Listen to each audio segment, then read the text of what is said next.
So আমি এক খুলনার খুব ভালো একটা জায়গা থেকে বড় হয়েছি, জি।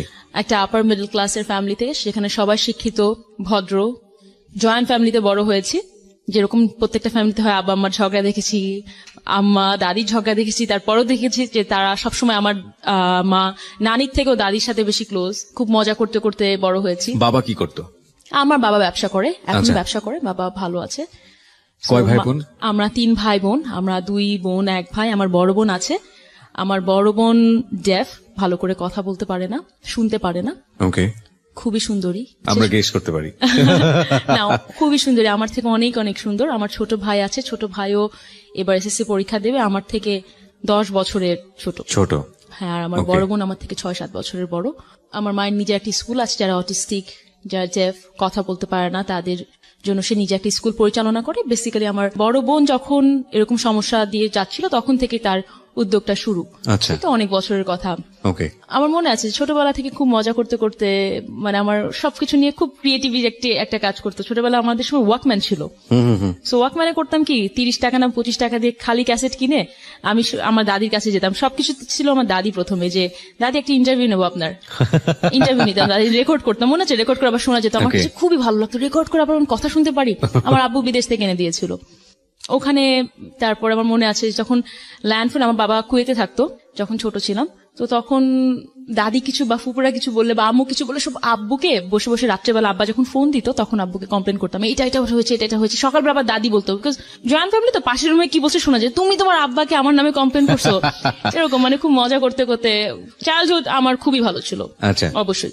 তো সমস্যা বলবো না, বিপত্তি বলবো না, আমি বলবো হয়তো বা যেটাই বলেন না কেন, সমস্যা বা বিপত্তি, এটা আপনারা হয়তো বা ধরে নেবেন। রাইট। যখন আমি ক্লাস 5-এ পড়ি, তখন জি। আমার ছোট ভাই হলো। আমার এর আগে একটা বোন ছিল। জি। আমার আব্বা আমাদের 2 বোনকেই, আমার বড় বোন কথা বলতে পারে না, যেটাই হোক না কেন, বা আমি যেটাই হোক না কেন, 2 বোনকে সে খুবই, এখন পর্যন্ত খুবই ভালোবাসে সে, ছোটবেলা থেকে। বা আমার ফ্যামিলিতে আমি সেকেন্ড মেয়ে হয়েছি বলে কোনো সমস্যা ছিল না কিন্তু ওখানে। জি। তখন যখন ক্লাস 5-এ, তখন আমার ছোট ভাই যখন হলো, তখন ক্লাস 5-এর পর থেকে আস্তে আস্তে বড় স্ট্যান্ডার্ড গুলো আসা শুরু করে। তখন তো আমার মনে আছে যখন ক্লাস 6-এও আমি পড়ি, আমার ভাই তখন হয়তো 1 বছর, তখন আমার অনেকগুলো টিচার ছিল। একটা ছিল হচ্ছে কম্পিউটার শেখানোর জন্য, একটা ছিল ইন্টারনেট শেখানোর জন্য, একটা ছিল অ্যাবাউট ফটোশপ শেখানোর জন্য, একটা ছিল ইংলিশ স্পিকিং শেখানোর জন্য, আচ্ছা, একটা ছিল কবিতা আবৃত্তি শেখানোর জন্য।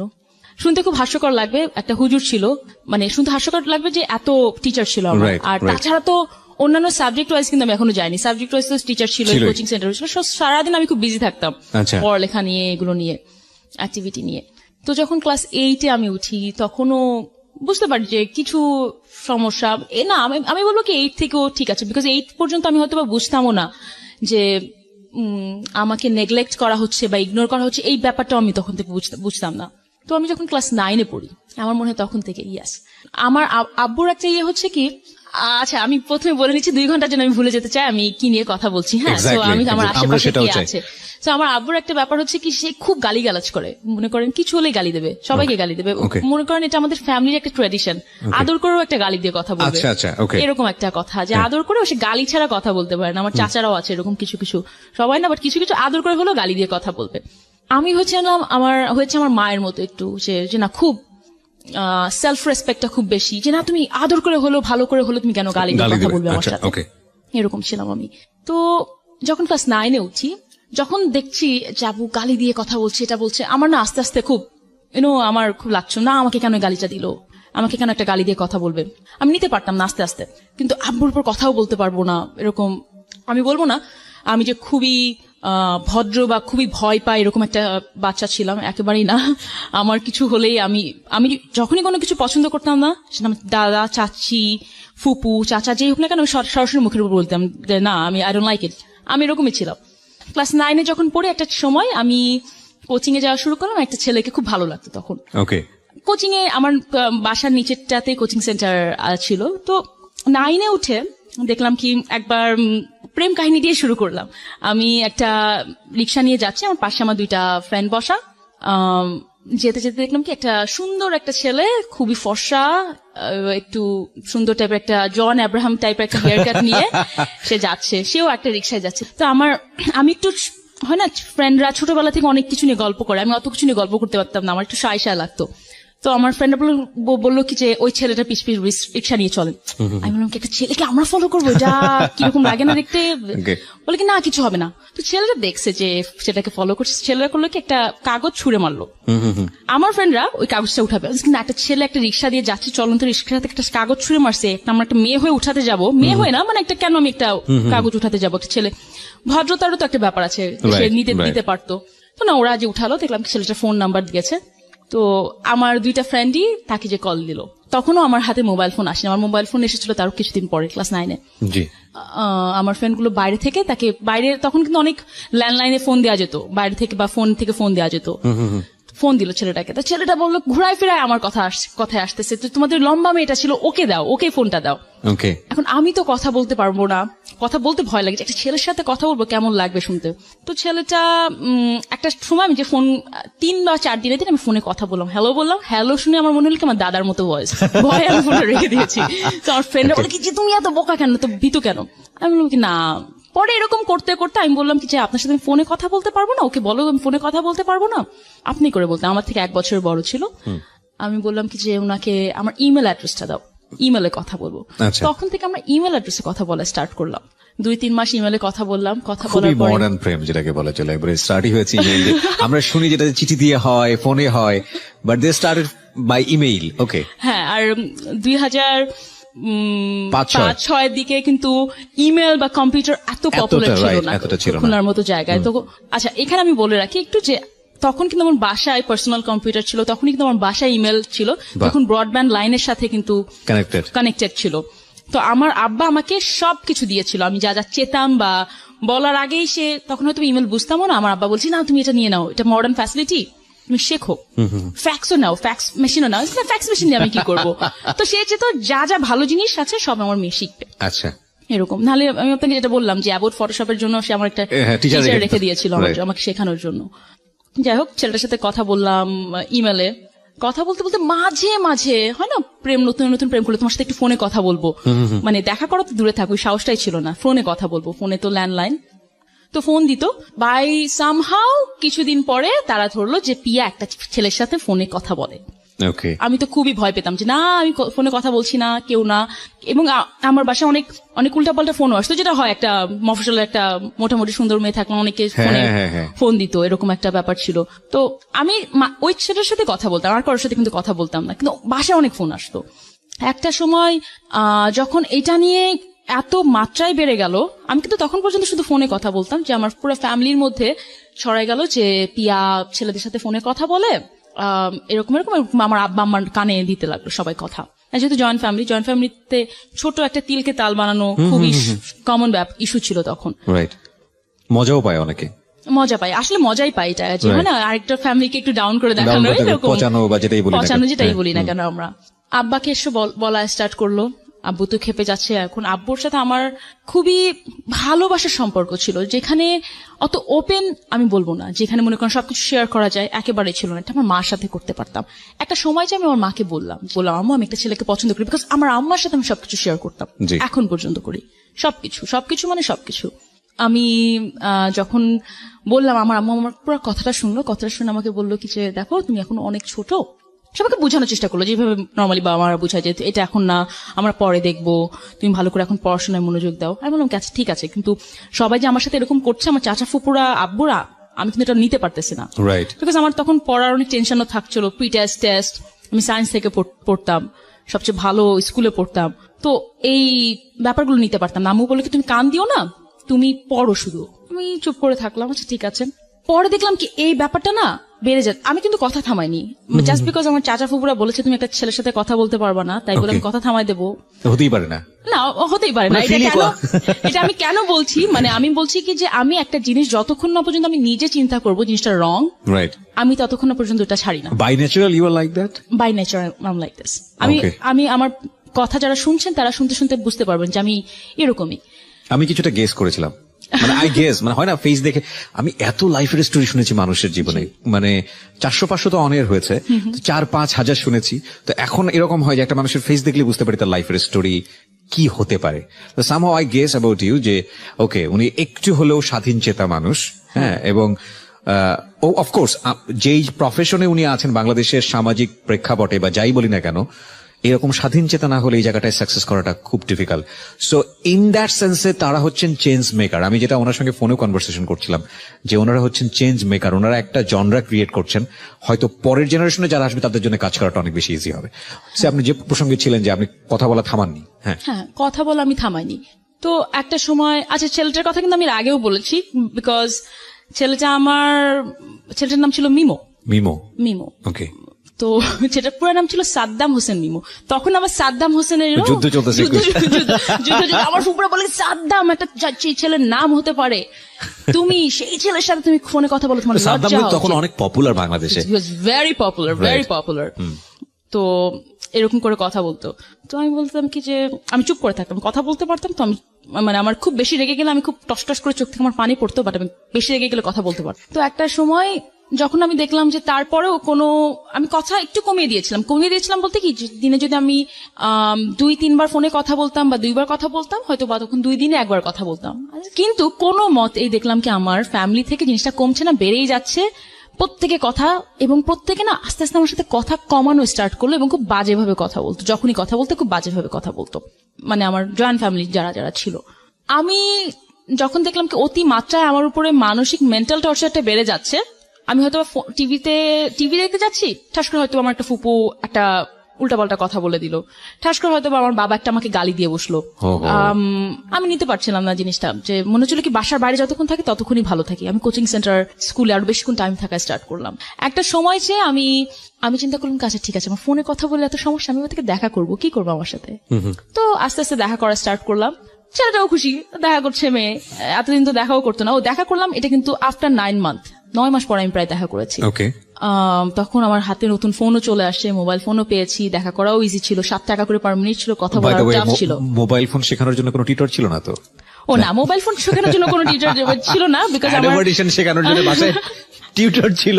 সো মোবাইল ফোন শেখার জন্য থাকলেও থাকতে পারে না। আমি আপনাকে বলি, আমরা এখনকার যারা বাচ্চারা, তারা কিন্তু উঠেই সবকিছু আইফোন পাচ্ছে, আইপ্যাড পাচ্ছে, ল্যাপটপ পাচ্ছে। আমাদের ওই সময় আমার আব্বা আম্মাই জানতো না ল্যাপটপ বা কম্পিউটার কিভাবে ইউজ করতে হয়, টিচার ছাড়া কোনো ওয়ে ছিল না। তো যেটাতে ছিলাম যে তখন দেখা করা সেলফোন হাতে পেলাম, হ্যাঁ সেলফোন হাতে পেলাম, ছেলেটার সাথে দেখা করা স্টার্ট করলাম। আর আমার একটা কথা ছিল, ছেলেটা হচ্ছে কি যে আমরা রিক্সায় ঘুরতাম, তো রিক্সায় ঘুরলে আমাকে বলতে কি তুমি হুট উঠায় ঘুরো, বিকজ হুট উঠায় ঘুরলে কেউ দেখবে না। শুধু কি তাই? হ্যাঁ শোনেন না, আমি বলছি, আমি যেহেতু সিক্রেটে কথা বলতে আসছি, আমি কোনো কিছু রেখে দেখে বলবো না। Exactly. That's why I like her. Yes, she's really desperate lady. Okay. So আমাকে বললো কি যে হুট উঠায় চললে কেউ দেখবে না। হ্যাঁ সেটা ঠিক কথা, বিকজ আমার ফ্যামিলি দেখলে আরো ঝামেলা করবো। হুট উঠায় তুললে দেখি গায়ে হাত দেয়, কোমরে হাত দেয়, গায়ে হাত দেয়, খুব বিরক্তিকর। তো কথা বলছি গায়ে হাত দিয়ে কি, মানে গায়ে হাত দেয়া। আমি এইটা পর্যন্ত বলি, তখন পর্যন্ত ক্লাস 9-10 পর্যন্ত আমি যেটা বলছিলাম যে আমার ফ্রেন্ডদের সাথে আমি একটু শাই ছিলাম, হয় না ছেলেদের ব্যাপারে নিয়ে কথা বলা অনেক মেয়ের সাথে that kind of relationship between man and women. হ্যাঁ আমি জানতাম না ক্লাস 10 পর্যন্ত। Exactly. সো গায়ে হাত দিয়ে আমি খুব অপছন্দ করা শুরু করলাম। তখন আমি বললাম কি না, হুট নামাই ঘুরবো। হুট নামায় যখন ঘোরা স্টার্ট করলাম, পুরা খুলনা শহর জেনে গেল যে পিয়া একটা ছেলের সাথে রাস্তায় রাস্তায় ঘোরে। ওকে। হ্যাঁ, এবং যখন এই কথাটা আসলো তখন কথাগুলো অনেক নেগেটিভ ভাবে আসা শুরু করলো, যে পিয়া তো ছেলেদের সাথেই ঘোরে, পিয়া এই ছেলেকে, তখন কিছু ছেলেরা যারা আমার সাথে খুব লাইন মারতো, কিছু করতে পারেনি, পিয়া তো আমাকে এটা গিফট করছে, ওটা গিফট করছে, এগুলো রিউমার ছড়ানো স্টার্ট করলো। হয় না, আর দেখবেন কি আমি মাঝে মাঝে ফতুয়া প্যান্ট পরে ঘুরতাম। তো একটা ফতুয়া একটা খুলনায় একটা মেয়ে পরে ঘুরে বেড়াচ্ছে, এইটাই অনেক বড় ইস্যু ছিল। সালোয়ার কামিজই বেশি পড়তাম। তো তখন আব্বু আম্মুর কানে আরো বেশি আসা শুরু করলো। আমার আম্মা কিন্তু আমাকে সবসময় বোঝাতো যে জানে এই মেয়েকে উল্টাপাল্টা করলে কিছু হবে না, বিকজ আমাকে মনে রিড করতে পারতো আমার আম্মা। কিন্তু আমার আব্বু খুব বাজে আরো বিহেভিয়ার বাজে দিকে চলে গেল। আমি এখন পর্যন্ত মাঝে মাঝে চিন্তা করি বিহেভিয়ারটা বাজে যাওয়ার কারণ আসলেই কি ছিল, আমার ভাই হওয়ার কারণ নাকি আমার বয়ফ্রেন্ড ছিল এইটা কারণে। আমি এখন পর্যন্ত এটা রিলেট করতে পারি না কোন কারণে হলো। কিন্তু আমার মনে হয় কি বোথ কম্বিনেশন। হয়তো আমার আব্বা ভেবেছিল মেয়ে হাত থেকে চলে যাচ্ছে, আমার ছেলে তো আছেই, বড় মেয়েটা এরকম চন্নবেনা কথা শুনতেছে না, কোন ছেলের সাথে ঘুরে বেড়াচ্ছে, আমার ছেলে তো আছে। তো কিছু হলে আমার আব্বা তখন বলতো মেয়ে মানে লস আইটেম, আপনার সামনেই? হ্যাঁ, অফকোর্স আমার সামনে।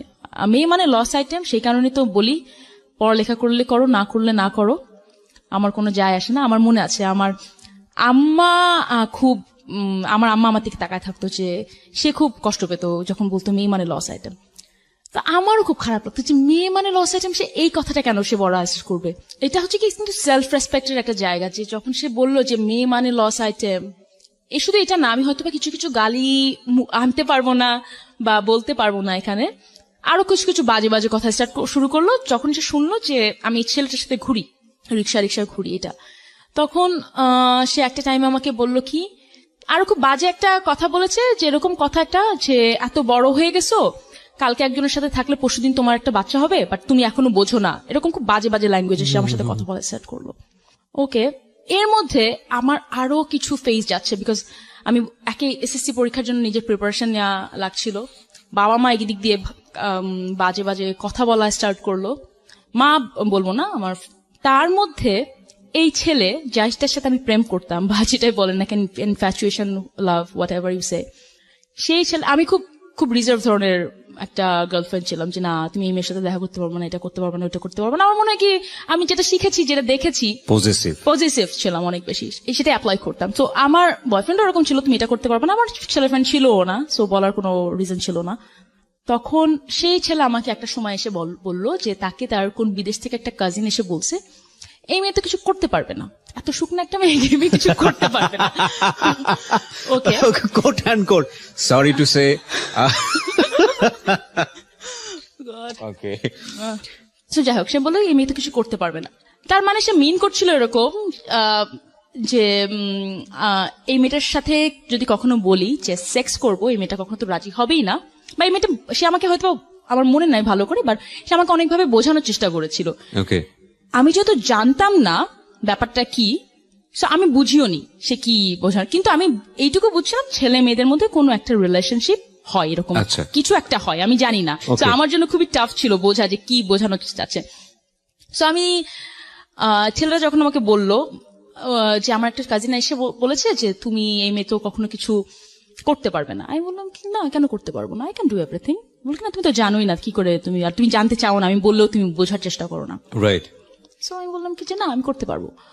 তো তখন সে আমাকে বলল যে আচ্ছা ঠিক আছে, আমার মনে আছে আমার এসএসসি পরীক্ষার সময়, তখন সে আমাকে পরীক্ষার একদিন আগে, সো মাঝখানে মানে একটা পরীক্ষা দিয়ে আসছি, পরে একদিন গ্যাপ রেখে একটা পরীক্ষা, সে আমাকে এত মেন্টাল টর্চার করতে শুরু করলো, বলকি না তাহলে তুমি আমাকে দেখাও তুমি কিভাবে করবা। ওহো। সো এনিওয়েজ আমাকে বললো কোথায় যাবা, আমি বললাম আচ্ছা ঠিক আছে কোথায় যাবেন বলেন, আমি বললো কি কোন ফ্রেন্ডের বাসায়। কিন্তু আমি ততদিনে এইটা বুঝেছি যে বিভিন্ন, তখন দেখবেন কি খুব ছবি বা এমএমএস করে ছড়া দিত, ওই টাইমটাতে খুব বেশি হতো। 10-12 বছর আগের কথা, দেখবেন কি মফস্বলে দেখবেন কি সব জায়গায় ভাইরাল হয়ে যেত ভিডিও বা এরকম। তা আমি শুনতাম যে কোন ফ্রেন্ডের বাসায় যাওয়া উচিত নয়, আমি এটা জানতাম যে কোন ফ্রেন্ডের বাসায় গেলে খারাপ হবে, ব্ল্যাকমেইল করতে পারে বা অন্য কোনো কিছু, ব্ল্যাকমেইল করতে পারে, অনেক কিছু করতে পারে, ক্যামেরা বসাতে পারে, মানে যেভাবে আসে। তা আমি বললাম যে আচ্ছা ঠিক আছে কোথায় যাবেন, তখন সে আমাকে আমি আপনি করে বলতাম। আচ্ছা আচ্ছা। তো সে আমাকে বললো কি যে আচ্ছা ঠিক আছে ফ্রেন্ডের বাসায়, না ফ্রেন্ডের বাসায় যাবো না। বললো কোথায় যাবা তুমি, আমি যখন হোটেলে যাই এখনো, বলে কি তুমি হোটেলে যাবা, মানে খুলনায় একটা হোটেলে যাও কিন্তু খুবই দুঃসাহসের ব্যাপার, তার থেকে সবাই চেনে না, সবাই চেনে, তো তার থেকে খুব ইজি আপনি যদি কোন ফ্রেন্ডের বাসায় যান। আমি গিয়েছি প্রথম দিন বুঝিনি কি করেছি না করেছি, কিছুই বুঝিনি, বুঝলাম সেদিন মনে হয় প্রথম বুঝলাম, বোঝার পরে এবং এখানে আমি আসি, আজকে কি আপনি বলবেন, আপনি অনেকে হয়তো বা বলতে পারেন মেয়েটা ভুল করেছে, আমি তো বলবো না আমি ভুল করেছি, আমার একটা ছেলেকে পছন্দ করতাম, ছেলেটা বলেছে হ্যাঁ হয়তোবা 2 দিন আগে করেছি, হয়তোবা আমি 2 দিন পরে করতাম, এটা আমি ভুল বলবো না, হয়তোবা সেই ছেলের সাথে আমার রিলেশনশিপ থাকেনি কেন এটাও আমি পরে বলবো, বাট আমি মনে করি না এটা আমি কোনো ভুল করেছি, এইটা আমার চলতে যে বা নেক্সট স্টেপের জন্য আমার মনে হচ্ছে ওই সময়ের জন্য এটা ঠিক ডিসিশন ছিল। You take it just as experience of your life. অবশ্যই, মানে আমার মনে হয় কি ওই টাইমটাতে আমার যেটা রাইট ডিসিশন মনে হচ্ছিল আমি সেটা করেছি। ফার্স্ট অফ অল পিয়া, আমরা কাউকে জাজ করি না, বাট আপনি যদি সোসাইটি জায়গা থেকে বিষয়টাকে চিন্তা করেন তাহলে আপনি জানেন যে আমাদের সোসাইটি বিষয়টাকে কিভাবে দেখে, এবং সেই জায়গাটি থেকে আপনি সেটা ব্যক্তিগতভাবে রিসিভ করবেন কি করবেন না সেটা সম্পূর্ণই আপনার ব্যক্তি স্বাধীনতার জায়গা থেকে আপনি আপনার মতো করে জাজ করতে পারেন 100%, বাট এটা আপনার জীবনের ঘটনা। ফার্স্ট অফ অল আপনাকে এটা মূল্যায়ন করতে হবে। সো আপনি যদি মনে করেন যে ওকে ইট ওয়াজ লাইক দিস, এটা আমার ফল্ট, দেন ইট ফল্ট। আপনি যদি মনে করেন না এটা আমার ফল্ট ছিল, এটা আমি একটা এক্সপিরিয়েন্স নিয়েছি, I am 100% agree with this যে ওকে আপনার এটা এক্সপিরিয়েন্স, ফাইন, এটা এক্সপিরিয়েন্স। এবং বাই দ্য ওয়ে হোটেলের টাকাটা কিন্তু আমি দিয়েছিলাম, হোটেলের রেন্টটা। সো আমি ছিলাম এরকম একটা মেয়ে, আমি এখন পর্যন্ত এরকম, যেটা চিন্তা করি যেটা ঠিক, কিন্তু হ্যাঁ ওই টাইমটাতে আমি ঠিক বেঠিক চিন্তা করিনি। ওই টাইমটাতে ছেলেটা আমাকে বলেছিল তুমি করতে পারবা না।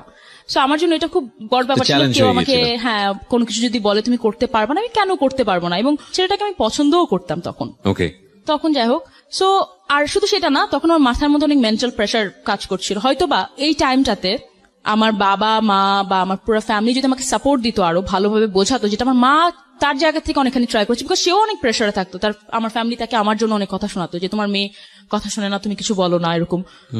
আমি কিন্তু তাহলে ওই স্টেপটা নিতাম না। True. কেন আমি বলি, কারণ আমাকে যখন আমার বাবা মা, ফ্যামিলি, জয়েন্ট ফ্যামিলি, আমার পড়ালেখা, ছেলেটা মেন্টাল প্রেশার সবকিছু একদিক দিয়ে ইয়ে করছে, কভার আপ করে রাখছে, সেই টাইমটাতে যাদের সাথে আমি সবচেয়ে বেশি টাইম কাটাই, আমার ফ্যামিলি, তারা যদি আমাকে সাপোর্ট দিত, আমি কিন্তু কোনো খারাপ কাজ করতে পারতাম না। True, I agree. আমি খারাপ কাজ এই সেন্সে বলছি, জিনিসটা আরো খারাপ দিকে যেতে পারতো।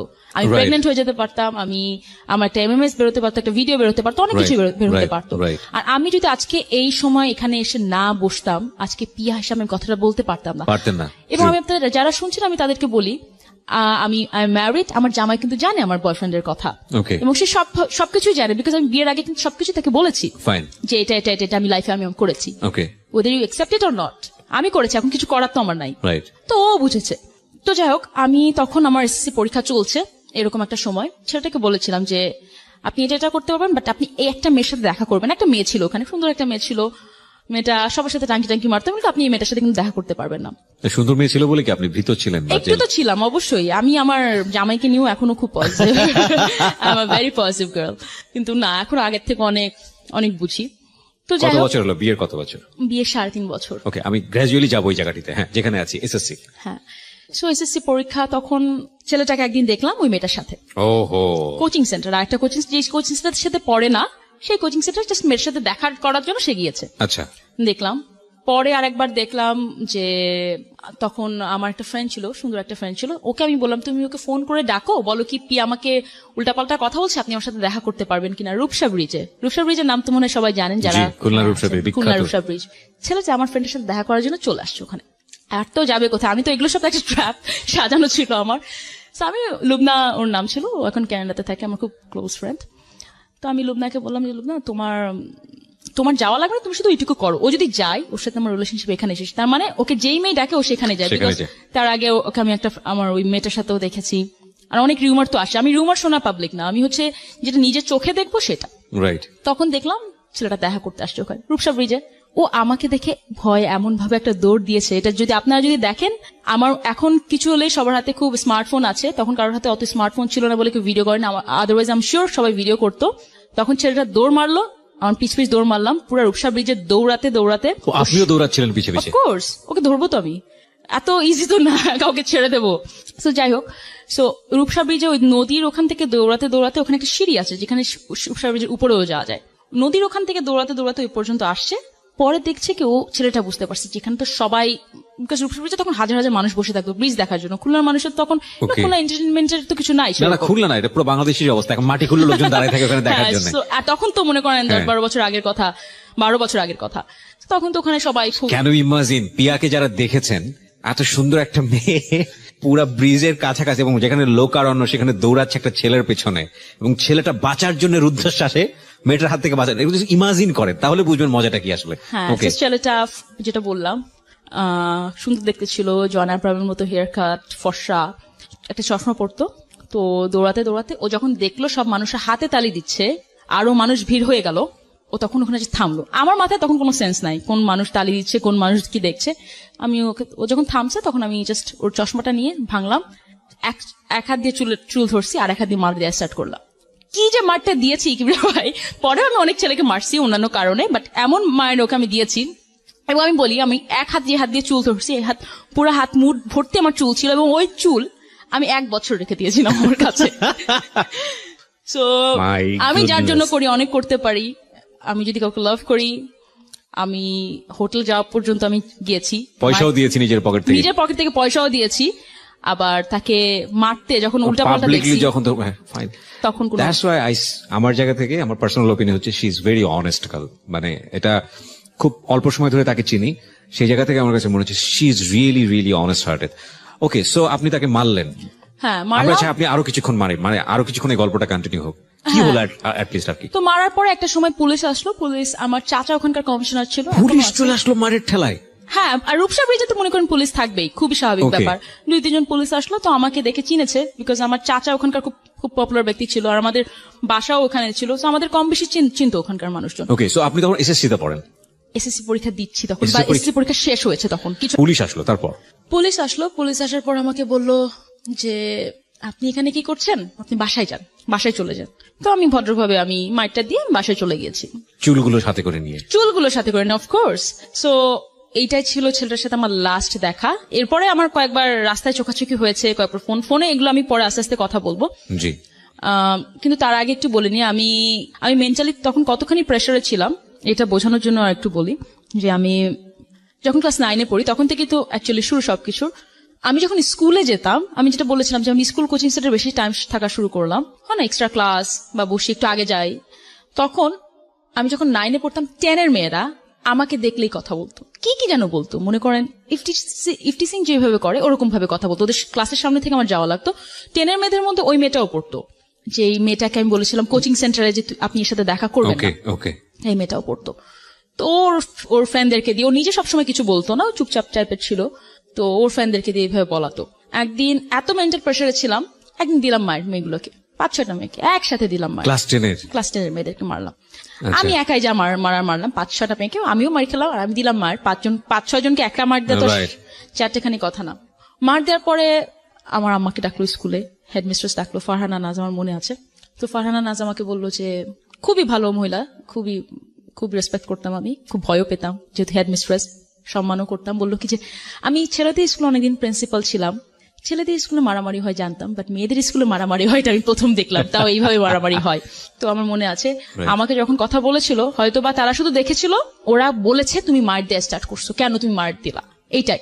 বাট পিছনের নেপথ্যের কাহিনীটা মানে হয়তো বা আমাদের এক্স্যাক্টলি কেউ আনতে চায় না। এটাই হচ্ছে সিক্রেটস এর মূল জায়গাটা। আমরা কিন্তু সবসময়, আমি যদিও আপনাকে অ্যাকিউজ করছি না, তারপর আমাদের অনুষ্ঠানের প্যাটার্নের জন্য বলবো যে এখানে যারা অপরাধ করে এসে কনফেস করেন কিংবা যারা ভুল করে এসে কনফেস করেন, তাদের জায়গাটা হচ্ছে কেন আমি অপরাধী হয়েছি, কেন আমি ভুল করেছি।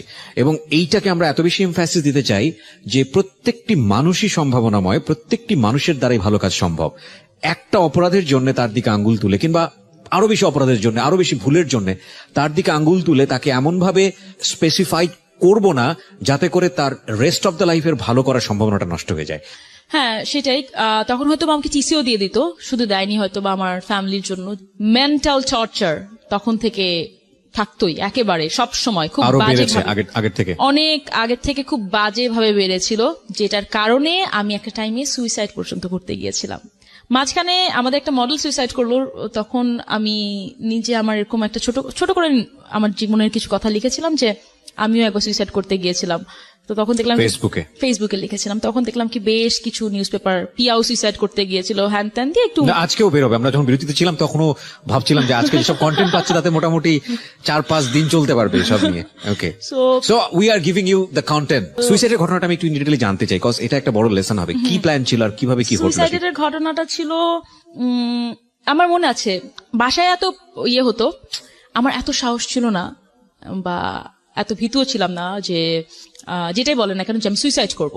কিন্তু তখন একটা ব্লেড কিনা আমি হাত কেটে কেটে লিখতাম পদার্থ, ফিজিক্স, আমার মনে আছে। আমার পুরা, আমি হয়তো বা এখনো হাত দেখবেন আমার হাতে এখনো বেশ কিছু দাগ আছে। তো যাই হোক, ওখানে হাতে অনেক কিছু লিখতাম, কেটে কেটে হাত কেটে কেটে লিখতাম। আমি এতখানি মেন্টালি আমি মানে ইমব্যালেন্স হয়ে গিয়েছিলাম। আর পড়তাম আর লিখতাম, বিকজ বাসা থেকে বাইরেও বেরোতে দিত না বেশি। যে রাগটা হতো সেটা এক্সপ্রেস করতে পারতেন না, নিজের উপরেই সেটা ঢালতেন। নিজের উপরেই করতাম। একটা টাইমে মনে হলো কি যে সুইসাইড করি, তখন দেখলাম যে সুইসাইড কিভাবে করব আমার রুমে। যাই হোক, আমি এত লম্বা ছিলাম, সুইসাইডও করতে পারতাম না, বিকজ আমার খাট থেকে, খাটের উপরেই, ঠিক খাটের বক্স খাট সরানো সম্ভব ছিল না, খাটের উপরেই ফ্যান ছিল, ঝুলে পড়লেও লাভ নেই, ঝুলে পড়লেও লাভ নাই, আবার পড়ে যেতাম। সরি, আই এম লাফিং, বাট না হ্যাঁ আসলেই সত্যি কথা, মানে সত্যি। তো তখন আরো কিছু জিনিস জানতাম যে আম্মাকে আমি বলেছিলাম যে আম্মা আমার এরকম টেন্ডেন্সি হচ্ছে। আম্মা আমাকে বললো কি খবরদার তুমি এগুলো মাথায় আনবাই না, বিকজ প্রথমে তোমাকে বলে রাখি, মরবা তো নাই, প্যারালাইজড হয়ে যাবা। ঘাড়ের একটা রক এটা ছিঁড়ে গেলে মানুষ সবাই মরে না, প্যারালাইজড হয়ে যাবা, সারা জীবন কিন্তু বিছানায় পড়ে থাকবা। ভয় দেখাতো, বাট সত্যি কথাই বলেছিল আমার আম্মা আমাকে। তখন আমি বুঝেছি আচ্ছা ঠিক আছে, সুইসাইড করেও লাভ হবে না। তো ওইসব প্ল্যানও বাদ দিলাম। এবার আসো এসএসসি রেজাল্ট। আমি মোটামুটি ভালো স্টুডেন্ট ছিলাম। 400 জনের মধ্যে হয়তো আমার রোল 1 থেকে 10-20-এর মধ্যে না থাকলেও ভালো রোলেই থাকতো। টিচাররা আমাকে কেন যেন খুব পছন্দ করতো, প্রত্যেকটা টিচার আমাকে খুব পছন্দ করতো, স্কুলেও, কলেজেও, ইউনিভার্সিটিতেও। তো পড়তাম আমি এই কারণে কথাগুলো বলছি, আমি অন্যান্য কারিকুলাম অ্যাক্টিভিটিসেও ছিলাম, পড়াশোনাও করতাম, সায়েন্স নিয়েও পড়তাম। এসএসসি পরীক্ষায় দেখলাম আমার গ্রেড আসছে F, ফেল। আমি জানি না এটা আপনাদের জন্য কতখানি মূল্যায়ন করবেন, বাট একটা মেয়ে যাকে বাসা থেকে মানসিক চর্চা করা হতো, বলতো কি যে না তুমি কিছুই লাইফে করতে পারবা না, ছেলেদের সাথে ঘুরে বেড়াও। যার আরো 2টা কাজিন পরীক্ষা দিল, একই কাজিন যারা A+, বা এরকম কিছু পাচ্ছে, সে F পেল, সবচেয়ে মোটামুটি ব্রিলিয়ান্ট স্টুডেন্ট হয়েও। তখন ওই ফ্যামিলিতে কিরকম হয় একটা মফস্বলের, এবং রাইট না আমরা পার্সোনাল লাইফেও একটা বড় ধরনের ডিজাস্টার চলে গেছে। পার্সোনাল লাইফে খুব বড় একটা ডিজাস্টার চলছিল।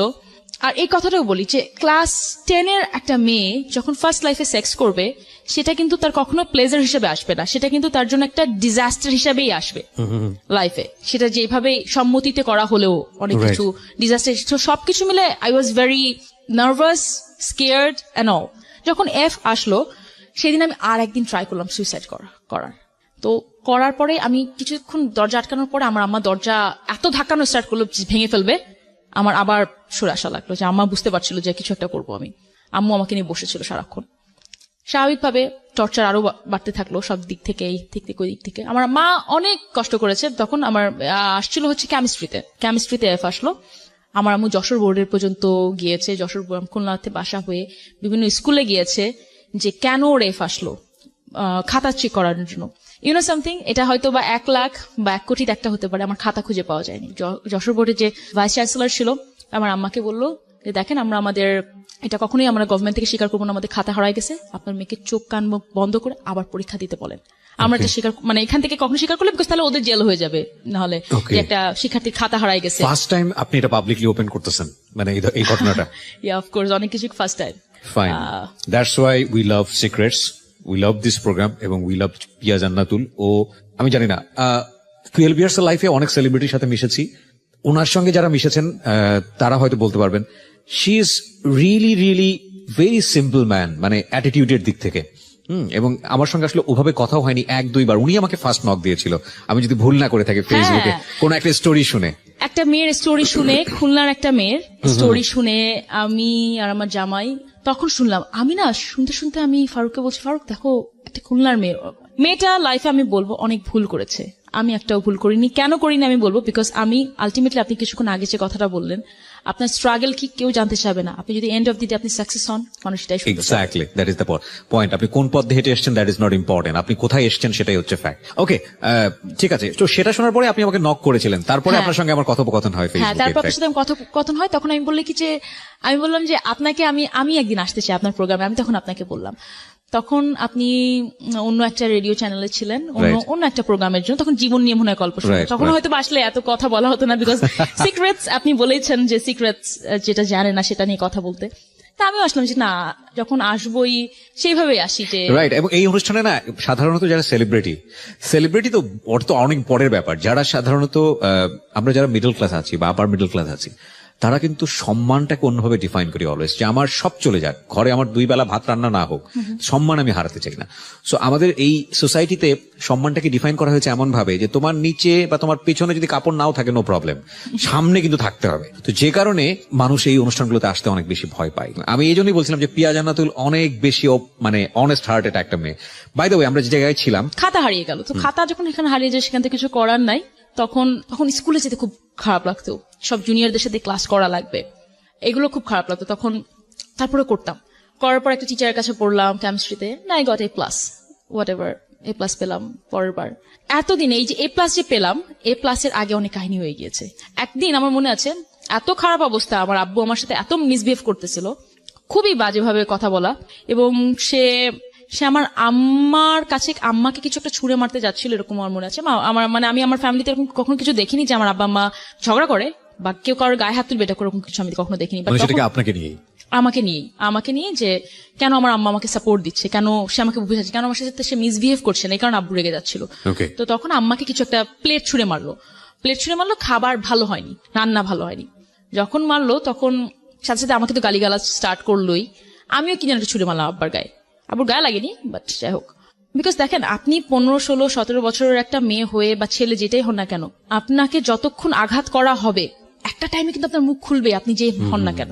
আনলেস অর আনটিল আপনাকে ওইভাবেই মানুষ করা হয়েছে যে আপনি কখনোই মুখে কিছু বলতে পারবেন না, স্বাধীন চেতা না।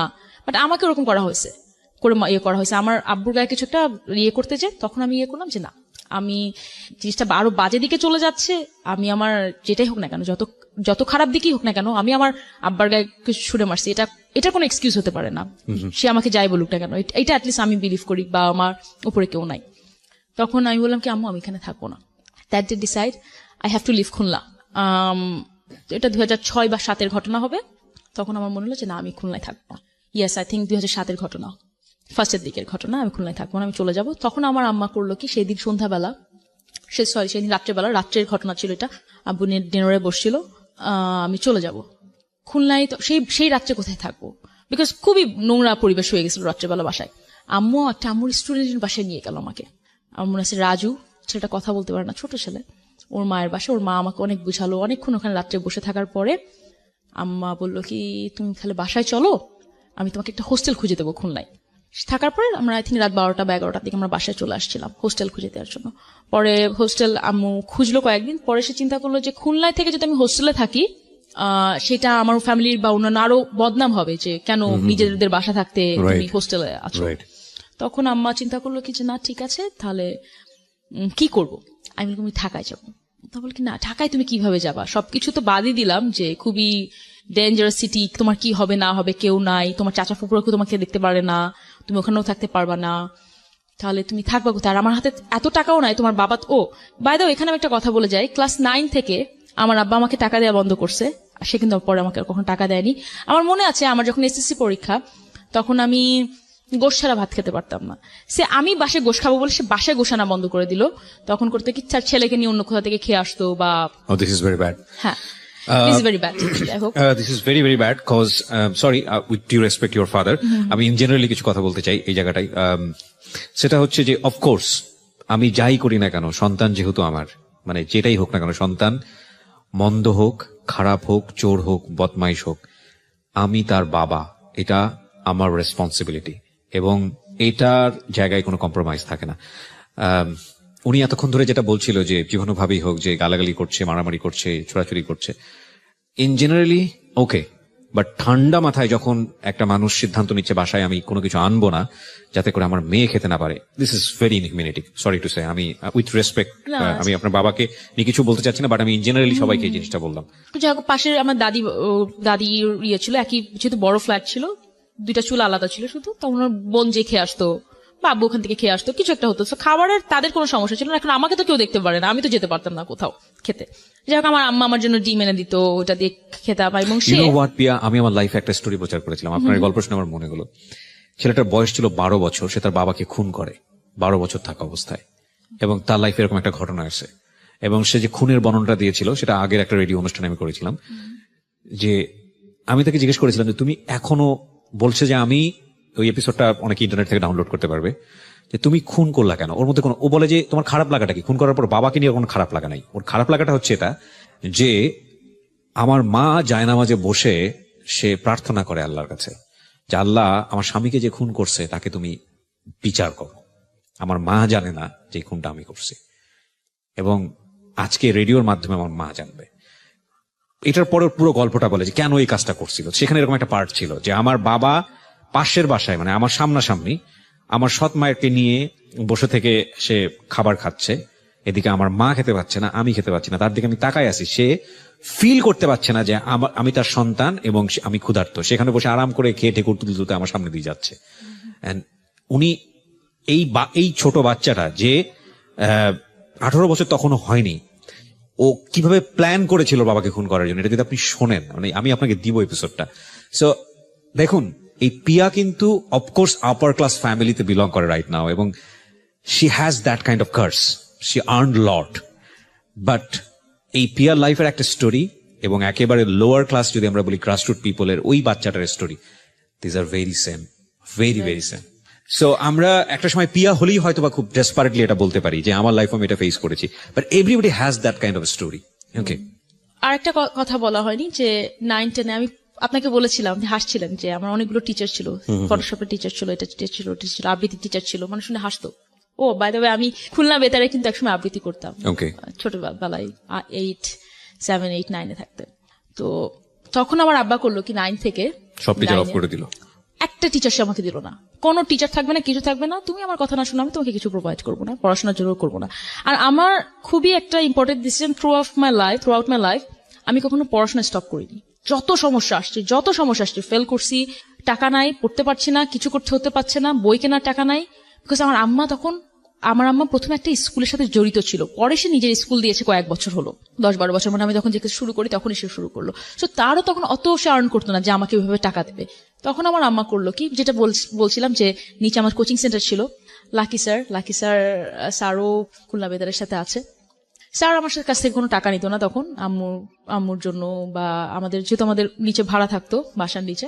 স্যার করতো কি তখন এমসিকিউ বা বই এগুলো দাম অনেক বেশি ছিল, অনেক দামি ছিল। স্যার করতে কোচিং সেন্টার ফ্রি বই দিত না, ওগুলো আমাকে সব দিয়ে দিত, কিন্তু আমার আব্বা তো আমাকে টাকা দিত না।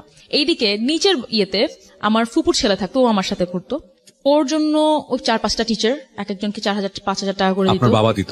না, আমার ফুপুই দিত। আচ্ছা। আমার একটা ফুপুর মেয়ে ছিল, ওর সাথে অত ক্লোজ ছিলাম না, বা যেটা আমার ইমিডিয়েট বড় ফুপুর ছেলে ওরা থাকতো, ওরাও পাশের বাসায় থাকতো, ওর জন্য ওরকম অ্যারেঞ্জমেন্ট ছিল। বাট আমার জন্য তখন দেখলো কি যে একটা টিচার লাগবে, যেহেতু আমার হায়ার ম্যাথ ছিল, হায়ার ম্যাথ শুধু কোচিং সেন্টারে যে সম্ভব না, হায়ার ম্যাথের জন্য একটা টিচার লাগবে। সঞ্জয় স্যার, আমি মানুষের নাম মনে রাখতে পারি না, বাট কিছু কিছু মানুষের নাম কখনো ভোলা যাবে না, সো কিছু কিছু মানুষের নাম সবসময় মনে থাকবে। সো সঞ্জয় স্যার তখন খুলনা ইউনিভার্সিটিতে পড়তো, এখন অনেক খুঁজছি উনাকে, পাই না আমি। আম্মা উনাকে ঠিক করলো, উনি 1,000 টাকা নিত আমার আম্মার কাছ থেকে, সবগুলো সাবজেক্টই পড়াতো, শুধু অঙ্কের জন্য রাখা হলেও সবগুলো সাবজেক্ট পড়াতো।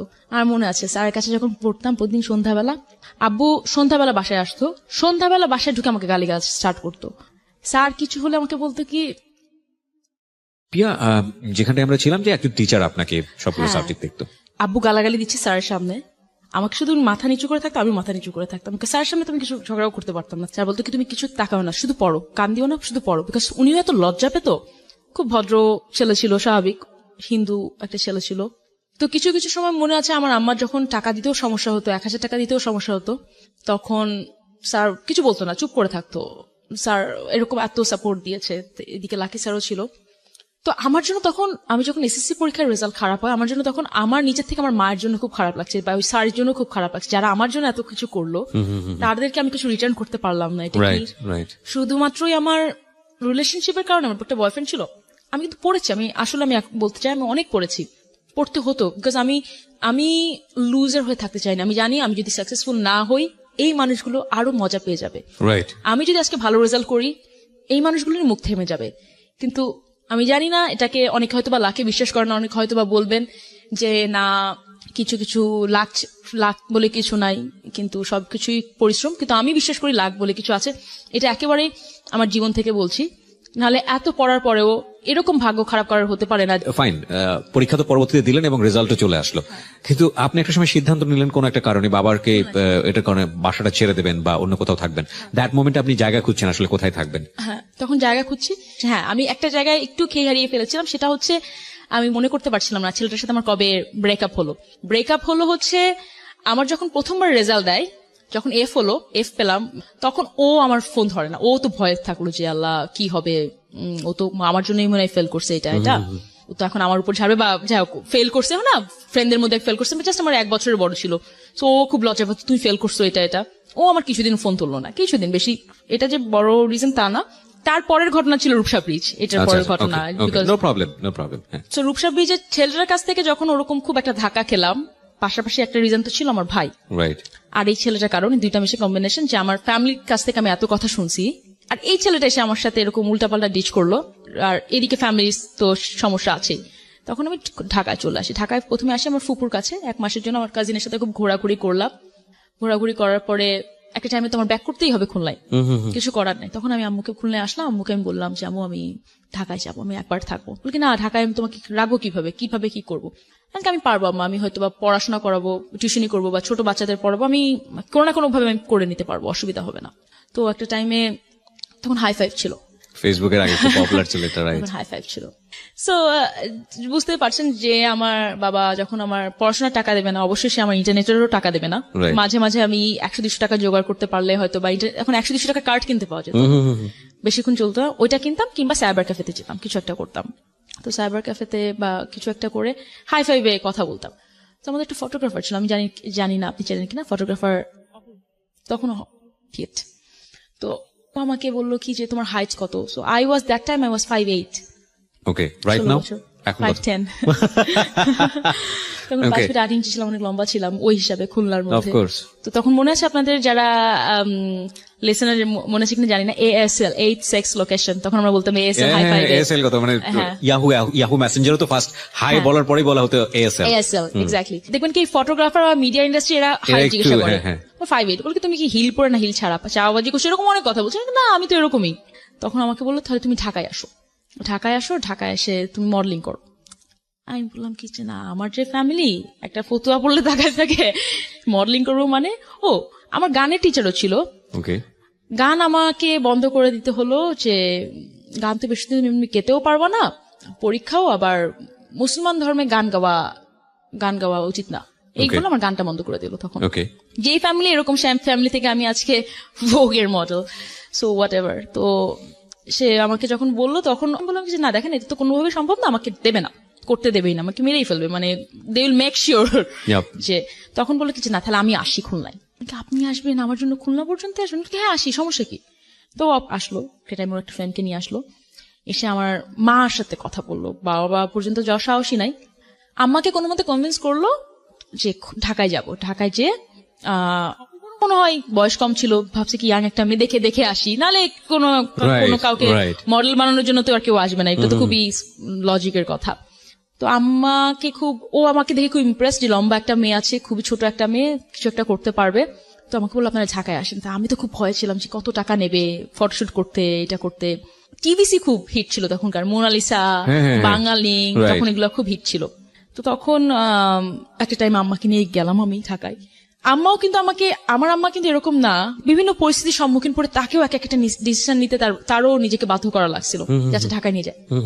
আমার কাছ থেকে কোনো টাকা নেয়নি, we are say grateful, because আমাকে টাকা দেওয়ার মতো ফটোশুটের জন্য আমারও এত অবস্থা ছিল না, বা আম্মাকে আমি খুব বুঝিয়ে টুঝিয়ে কিছু টাকা নিয়ে গেছিলাম, আম্মা কিছু বলে কিছু একটা দিও তুমি। আচ্ছা আচ্ছা, কোথায় শুট করলেন ফার্স্ট শুটটা মনে আছে? কত সালে? বনানী, এখন যেখানে 12 নম্বর রোড বনানীতে, ওখানে একটা স্টুডিও ছিল অপূর্ব। So another life started. আমার ভাইকে নিয়ে গিয়েছিল, আমাদের 3 জনের একটা ছবি এখনো আমার কাছে আছে, আমার বাসায় ঝোলানো আছে, প্রথম শুট। আমার মনে আছে আমাকে যখন বললো যে আমার একটা ড্রেস ছিল, তো একটা স্লিভলেস ড্রেস, তার উপর একটা কোটি পরা লাগে। স্লিভলেস তো পরতামই না, ভয় লাগতো অনেক। তো যখন আমাকে বললো কি যে তুমি কোটিটা ছাড়া পরো, আমি তো বললাম খেলো কিন্তু নিশ্চয়ই মতলব খারাপ, আমাকে স্লিভলেস ড্রেস পরতে বলছে, মতলব অবশ্যই খারাপ। কিন্তু কাউকে কিছু একটা কথা বলবো সেটাও বলতে পারছি না, কাকে কি বলবো। তুললাম ছবি স্লিভলেস পরে চড়ে, জাস্ট শার্ট প্যান্টেরও খুব একটা ছবি ছিল না, বিকজ আমার শার্ট প্যান্ট তখন সেরকম খুব একটা ছিল না, ফতুয়া ছিল, ওগুলো দিয়ে বল কি না ফতুয়া পরার থেকে তুমি এই কামিজ বা এই শাড়িগুলো পরেই তোলো, তোমাকে এগুলোতেই ভালো লাগলো, এগুলো ড্রেসগুলো পরার থেকে। তখন একটা মেকআপ আর্টিস্ট ছিল, নাম আমার ভুলে নাই। আমি বুঝতেছি লোকটা মেকআপ দিচ্ছে, এখানে গায়ে হাত দিচ্ছে, এখানে গায়ে হাত দিচ্ছে, একটু গলায় হাত দিচ্ছে, মানে প্রয়োজন ছাড়া। এগুলো আমি এই কারণেই বলছি, আজকে যদি আপনার লিসেনার যদি শুনে থাকেন, এগুলো খুঁটিনাটি বিষয়গুলা, এগুলো ওভারকাম করেও যে অনেক জায়গায় আসা যায়। আমি একটা বই পড়ি, 7 effective thing of successful people, 7 cover, ওখানে দেয়া আছে যে কোনো কিছুকে ওইটাকে আপনি সেন্টার, আপনি যদি ধরেন এইটাকেই সেন্টার, এই লোকটা আমার একটু গলায় হাত দিছে, আমি আজকে মিডিয়ায় খারাপ পুরা, তাহলে কিন্তু আপনি ওখানে হেরে গেলেন। ইউ লুজ ইয়োরসেলফ, সিম্পল কথা। আপনার ওইটা থেকে ওভারকাম করে আপনার আরো বড় কিছু অ্যাচিভ করতে হবে। হয়তো আমার তখন সাহস ছিল, এই কারণে আমার ব্যাক করার কোনো ওয়ে ছিল না। আমি জানি ওখানে আরো খারাপ অবস্থা হবে আমার যদি খুলনার দিকে। আমার আম্মা আমাকে লাইফে একবারই ছেলে দেখতে আসছিল ক্লাস 10-এ পড়ার সময়, বিকজ আম্মা এটাও ট্রাই করছে মেয়েকে যদি বিয়ে দিয়ে দেওয়া যায়, কেন ওর বাসায় এত সমস্যা হচ্ছে। তো ছেলে কি হয়েছে পরবর্তীতে দোয়া পড়তে বাড়ি থেকে? না, ছেলে 2টা বোন আসছিল আমাকে দেখতে। খুলনার সেফ অ্যান্ড সেফ একটা জায়গা আছে, ফুড কোর্টে। ওর আমার বড় বোনের নাম কি, আমার নাম পিয়া। সো ওরা 2 বোন কেয়া পিয়া আসছে দেখতে। ছেলে অস্ট্রেলিয়ায় থাকে, তখন তো খুব হিট ছিল যে ছেলে বিদেশি মানে বেস্ট জামাই। না এখনো কিছুটা তো এখনো আছে তাই না? আচ্ছা, তো যখন আমাকে বললো, তো যাই হোক ছেলেটার নাম্বার আমাকে দিয়েছিল, বলে কি আমাকে ওর বোনরা এসে বললো, ছেলেটাও আসছিল, তখন ছেলেটা আমাকে ফোন নাম্বার দিল, কথা বললো, আমাকে ফোন দিয়েছিল। তো আমি বললাম কি দেখেন আমার বয়ফ্রেন্ড আছে, ডোন্ট কল মি এগেন। তখন আমার তো বয়ফ্রেন্ড ছিল ওই ছেলেটা, তো ওকে আমি বলে দিয়েছি, ওরা আর আমার দিকে আর ঘুরেই তাকায়নি আর কখনো আর। তো এরকম বেশ কিছু মানে আমার আম্মা মোটামুটি সব ট্রাই করা শেষ। তো আপনি গল্পটা বলছিলেন এই কারণেই যে এই ছোট একটা ঘটনাকে কেন্দ্র করে ঠিক আছে আমি করবো না মর্নিং, বাসায় ফিরে যাবো, সে রাস্তাটা ছিল না। হ্যাঁ, যে ওইটাও ছিল না আমার। যাই হোক, অপূর্ব যখন ফটোশুট করার পরে ইন দ্য মিন টাইম আমি চেষ্টা করছিলাম, তখন রেজাল্ট দেয়নি কিন্তু আমার সেকেন্ড পরীক্ষার রেজাল্ট দেয়নি আমাকে। 1 বছর পরে যেটা দিলেন, 1 বছর পরে তখনও রেজাল্ট দেয়নি। তারপরও চেষ্টা করছিলাম যে ঢাকায় যদি পাশ করে যায়, ঢাকায় কোন কলেজে পড়বো না পড়বো চেষ্টা করার জন্য। ছবি করলো কি তখন লাক্সে আমার না ছবি দিল, আর সবাই কিন্তু জানেন আমি লাক্সে একটা টাইমে ছিলাম। লাক্সে ছবি দিল, লাক্সে থাকার পরে এইদিকে আমি জানি না হয়তো বা শুনলে আজকে দেখো আমার খুবই ভালো ফ্রেন্ডশিপ, বাট ও আমাকে খুব জ্বালাইছে, মাইন্ড করো না প্লিজ, বিকজ ও দেখছে কি ইয়াং একটা মেয়ে প্রেম করবে, বাট আমার প্রেম করার কোনো মন মানসিকতা ছিল না। আর আমাকে বলতো যে তুমি খুবই স্নবিশ একটা মেয়ে। আজকে দেখো আমি স্নবিশ না, আমি খুব সেলফ রেসপেক্ট আলা একটা মেয়ে, আর আমি জানি আর বউ ছিল, বাচ্চা ছিল, মানে ডিভোর্স বা সেপারেটেড কিছু একটা তখন ছিল। বাট আমি পছন্দ করলে মানে হয় না, আমি পছন্দ কখনো করিনি, সো অপর সাথে আমার কখনো কিছু হয়নি। তো অপর সাথে আমার অনেক গ্যাঞ্জাম লাগতো, অন্য কোনো কাজ করতে গেলে বলতো কেন তুমি এই কাজ করবা, তোমাকে আমি নিয়ে আসছি এটা করছে, আজকে না তুমি আমাকে নিয়ে আসছো, এক ধরনের অধিকার চর্চা করতো। হ্যাঁ, আমি কিন্তু তখন সবাইকে আপনি করে বলতাম, আমাকে জোর করতো তুমি আমাকে তুমি করে বলো, আচ্ছা ঠিক আছে তুমি করে। তখন বলতে সবাই যারা আপনি করে অভ্যস্ত তারা কিন্তু একবারে তুমি করে বলতে পারো। যাই হোক, ও ভাবতো কি কিছু একটা হবে, ওটা হয়নি, মাইন্ড করবে, বাট কিছু করার নাই, আমি সিক্রেট বলতেছি। সো লাক্সে নাম দিল, লাক্সে গেলাম, তো ওকে বলছিল যে তুমি লাক্সে আসলে আমার কাছ থেকে সবাই দূরে সরে যায়, মানে কি তার মানে তুমি আরো কোনগুলোর সাথে প্রেম করছো, সবাই তোমার সাথে দূরে চলে গেছে। আমি হাসতে হাসতে এরকম করে বলছিলাম। ইন দ্য মিন ওয়াইল আমার কিন্তু আমার বয়ফ্রেন্ডের সাথে আমার ব্রেকআপ হয়ে গেছে, বিকজ ও আমাকে ফোন করে আমি সুইসাইড করবো, সুইসাইড করেন সমস্যা নাই, করলে আমাকে বলেন যে সুইসাইড করছেন করেন, আমাকে এরকম অনেক ভয় টয় দেখাতো। বাট আমার একটা খুব ভালো জিনিস আমি বলবো, আমি যেখান থেকে মুখ ফিরে আসছি আমি আমি একেবারে তাকাই না, কথা বলি, প্রত্যেকের সাথে কথা বলি। আমাদের খুব বড় জয়েন্ট ফ্যামিলি, অনেক বড়। কেউ আমার সাথে কথা বলতো না, যারা বিদেশে থাকতো তারা তো কথা বলতোই। তো এখন সবার সাথে সেলফি দিই, সবাই বিদেশ থেকে আসে, আমিও বিদেশে যাই, সবার সাথে কথা বলি, বাট ওটা আগের মতো নাই। বিকজ আমার ভিতরে আমি জানি না কিভাবে ভাই আপনি আজকে কি মনে হচ্ছে, আমি আপনাকে সবই বলছি যে অপরাধ করেছি কিনা। আমার মনে হয় আমি কোনো অপরাধ করিনি এখন পর্যন্ত, যতক্ষণ আপনাকে স্টেপ গুলো বললাম আমি। বিকজ আমার মনে হয়েছে ওই পরিস্থিতিতে আমি একটা ছেলেকে পছন্দ করতেই পারি, একটা সম্পর্ক হতেই পারে একটা মানুষের সাথে, তাই না? আমি যদি আজকে বলি, আমি যদি অপর সাথে সম্পর্ক করতাম যার বউ বাচ্চা আছে, সেটা অন্যায় আমি বলবো, কারণ আমি একটা ফ্যামিলি নষ্ট করে করছি। একটা ইয়াং ছেলে আমার থেকে 1 বছরের বড়, তার সাথে প্রেম করে আমি কোনো একেবারে সমাজকে নষ্ট করে দিইনি। তো ওখান থেকে এসে আমি কলেজে ভর্তি হলাম, বাই দ্য ওয়ে আমার রেজাল্ট দিল, A+ পেলাম, যেটা বললাম, ভর্তি হলাম, মাইলস্টোন কলেজে ভর্তি হলাম। আরেক স্ট্রাগল শুরু হলো, এত টাকা কোত্থেকে আসবে, বিকজ মাইলস্টোন প্রিটি এক্সপেন্সিভ, কোথায় ভর্তি হব, কোথায় কি করব না করব, কলেজের হোস্টেলের ব্যাপার অনেক কিছু আছে, কোথায় থাকবো, চাচা বাবুদের বাসাতে থাকা যাবে না। ও আচ্ছা, যখন আমি মিনওয়াইল আমার কিন্তু মডেলিংও চলছে, আচ্ছা, টুকটাক করে আমি যখন রুমিং এর জন্য মাঝে মাঝে যেতাম, আমার ছোট চাচা হচ্ছে আর্মিতে ব্রিগেডিয়ার জেনারেল, সে চলে আসছে তখন স্টুডিওতে, আমাকে ওখান থেকে নিয়ে খুলনায় পাঠিয়ে দেবে। সে এক গেট দিয়ে ঢুকছে, আমি পেছনের গেট দিয়ে বেরোয় গেছি যে না আমি তো যাবো না। এই লোকগুলা যখন দেখছে খুবই ভালো একটা মানুষ, আর্মিতে আছে, সেন্সিবল একটা মানুষ, সে যখন দেখছে আমি ঢাকায় চলে আসছি, সে আমাকে রেস্কিউ করার জন্য ঢাকা থেকে নিয়ে যে আমাকে উদ্ধার করে খুলনায় পাঠিয়ে দেবে, বা সে যখন এটাও তো জানতো সে আমার পুরো ফ্যামিলি আমার সাথে মিসবিহেভ করতো, তখন তো সে কোনো কথা বলেনি। আমি এইটাই বোঝানোর চেষ্টা করছি, একটা মানুষকে, যেটা আমার হেডমিস্ট্রেসের বেলায় আমি বলছিলাম, যে একটা মানুষকে যখন কোন জায়গা থেকে উদ্ধার করা হবে সেটা না ইয়ে করে আপাত দৃষ্টিতে যেটা আমরা নোংরা মনে করি, খারাপ মনে করি, মডেলিং করলেই মেয়ে খারাপ হয়ে যাবে, ইনস্ট্যান্টলি ডিসিশন আপনি নিয়ে নিলেন। বাট ওখানে থেকে খুলনায় থেকে একটা মেয়ে আমি সুইসাইড করতে যাচ্ছি, আমার ফ্যামিলি আমার সাথে খারাপ বিহেভ করছে, ওইটার এগেইনস্টে আপনি কিছু বলেন। আপনি আমার বাবা মাকে বুঝাতে পারতেন, আপনি আমার ফ্যামিলিকে বুঝাতে পারতেন ওর সাথে ভালো বিহেভ করো, সেটা তো আপনি করেননি, ভালো হচ্ছে করেননি, নাহলে আমার আজকে খুলনায় থাকার লাগতো, এতদিন হয়তো বা কোনো একটা ব্যাংকারকে বিয়ে করে বসে থাকতাম, 3টা বাচ্চা থাকতো। উইথ ডিউ রেসপেক্ট ফর ব্যাংকার, আমি কোনো ছোট করতে চাচ্ছি না, আমার জামাইও কিন্তু জবই করে, আমার জামাইও জব করে। আমি ব্যাংকার এই কারণে বলছি, আমি আপনাদের কমপ্লিমেন্ট দিচ্ছি, বিকজ তারা ভাবতো কি যে না, আমার ফ্যামিলি এখনো কিছু কিছু ফ্যামিলির মেম্বাররা মনে করে 9 to 5 যারা জব করে তারাই বেস্ট। আপনাদের এটার জন্য একটা কমপ্লিমেন্ট, বিকজ তারা ভাবে যে খুব বড় লোকের ছেলেরা খারাপ, বিজনেস যারা করে তারাও মোটামুটি ভালো না, বেশি বড় লোকদের কাছে তো বিয়ে দেওয়া যাবেই না, মেয়ে ধ্বংস হয়ে যাবে, কিন্তু যারা মোটামুটি ব্যাংকার একটা বিয়ে করে একটা বাড়ি করতে পারবে তারাই হচ্ছে মেয়ের জন্য সুপাত্র। তো ওরকম একটা সুপাত্র দেখে আমাকে বিয়ে দিয়ে দেওয়া হতো, আমি এটা বলতে চাচ্ছি। সোসাইটির পারসেপশন অ্যাকচুয়ালি, সোসাইটির পারসেপশন সেটাই। আপনি এক দরজাতে বের হয়ে গেলেন। এক দরজা থেকে বের হয়ে গেলাম, তখন কলেজেও পড়ি, এদিকে কিন্তু কলেজে পড়ি, তখন সে কি হবে না হবে তাও কিন্তু ভাবে নেই, যে কলেজ থেকে নিয়ে আসা লাগবে, এদিকে স্ট্রাগল চলছে। আমার মনে আছে আমার আম্মা কিছু তার পুরানো গয়না বিক্রি করে দিল, বিকজ কলেজে এট এ টাইম ভর্তি হতে একটু টাকা বেশি দেওয়া লাগে একসাথে। তখন আমি চিন্তা করলাম, আমার খুব সেদিন খুব খারাপ লেগেছে, আমার আম্মা আমার জন্য গয়না বিক্রি করে দিল, বিকজ আমার আব্বা তো কোনো টাকা দেবে না। মডেলিং টুকটাক করে স্টার্ট করা শুরু করলাম, কিন্তু তখন টাকা পাওয়া তো দূরে থাক, আপনার যে যাতায়াত খরচটাও আপনার। ওকে, কোনো প্রথম মডেলিং এ করলে কোনো টাকাই নাই। কোথায় আসলো প্রথম ছবিটা, কোথায় আসলো বা কোথায় কাজ করলেন? ওখানে ম্যাক্সিমাম কাজ আমাকে বই দিত, কিন্তু থাকে না মানে কোন প্রোডাক্টের মডেলিং করা। হ্যাঁ, এবি ফ্যাশন, বাবুল ভাই হচ্ছে এবি ফ্যাশনের উদ্যোক্তা। বাবুল ভাইয়ের সাথে আমার এখনো পরিচয় আছে, আমি এখনো বলি বাবুল ভাই এবি ফ্যাশন দিয়ে কিন্তু আমার কাজ শুরু। আমি কক্সবাজার একবার কাজ করতে গেছি, আমার খুব খুশি ছিল, আমি আমার আম্মুকে নিয়ে গিয়েছিলাম। নর্মালি আমার আম্মাকে আমি নিয়ে যেতাম না কোনো খুব একটা জায়গায়, কিন্তু কক্সবাজার যেহেতু ঢাকার বাইরে যাবো, আম্মুকে চিন্তা করলাম আম্মু তুমি চলো আমার সাথে, বিকজ আম্মুকে নিয়ে আমার ভয় লাগতো সত্যি কথা তখন ওই টাইমটাতে। প্রিয় শ্রোতা, যে নামটা আমরা এখানে মেনশন করেছি, he is a very renowned photographer. এই নামটা এখানে আমরা মিউট শব্দ ব্যবহার করছি, but it's a fact of Piya's life. হ্যাঁ, ওকে, রাইট। সো মাইলস্টোনে যখন পড়তাম, মাইলস্টোনে আরেকটা সমস্যা হতো, মাইলস্টোনে আমাদের নূর নবী স্যার ছিল আমাদের প্রিন্সিপাল, খুবই কড়া, এবং প্রত্যেকটা টিচার খুব কড়া ছিল। সে একদিন না আসলে আমি যে কিরকম টাইম পার করেছি আমি আপনাকে বোঝাতে পারবো না। আমার থেকে ব্যাড টাইমে গিয়েছে আমার মা, আমার আম্মাকে ডাক দিত। একদিন না আসলে আমার আম্মা অল দা ওয়ে খুলনা থেকে ঢাকা আসতো দেখা করতে। তখন তো বাসেই আসতো, এত তো টাকা ছিল না যে ফ্লাই করে আসতো।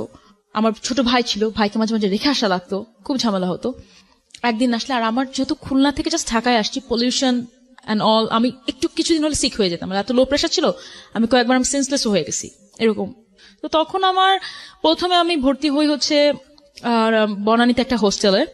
দেখলাম কি বনানী থেকে উত্তরা যেতে খুব কষ্ট হয়ে যেত, তখন উত্তরাতে একটা হোস্টেলে ভর্তি হই, এবং ওই হোস্টেলে কোন একটা মাদ্রাসার একটা হোস্টেলের টাইপের ছিল।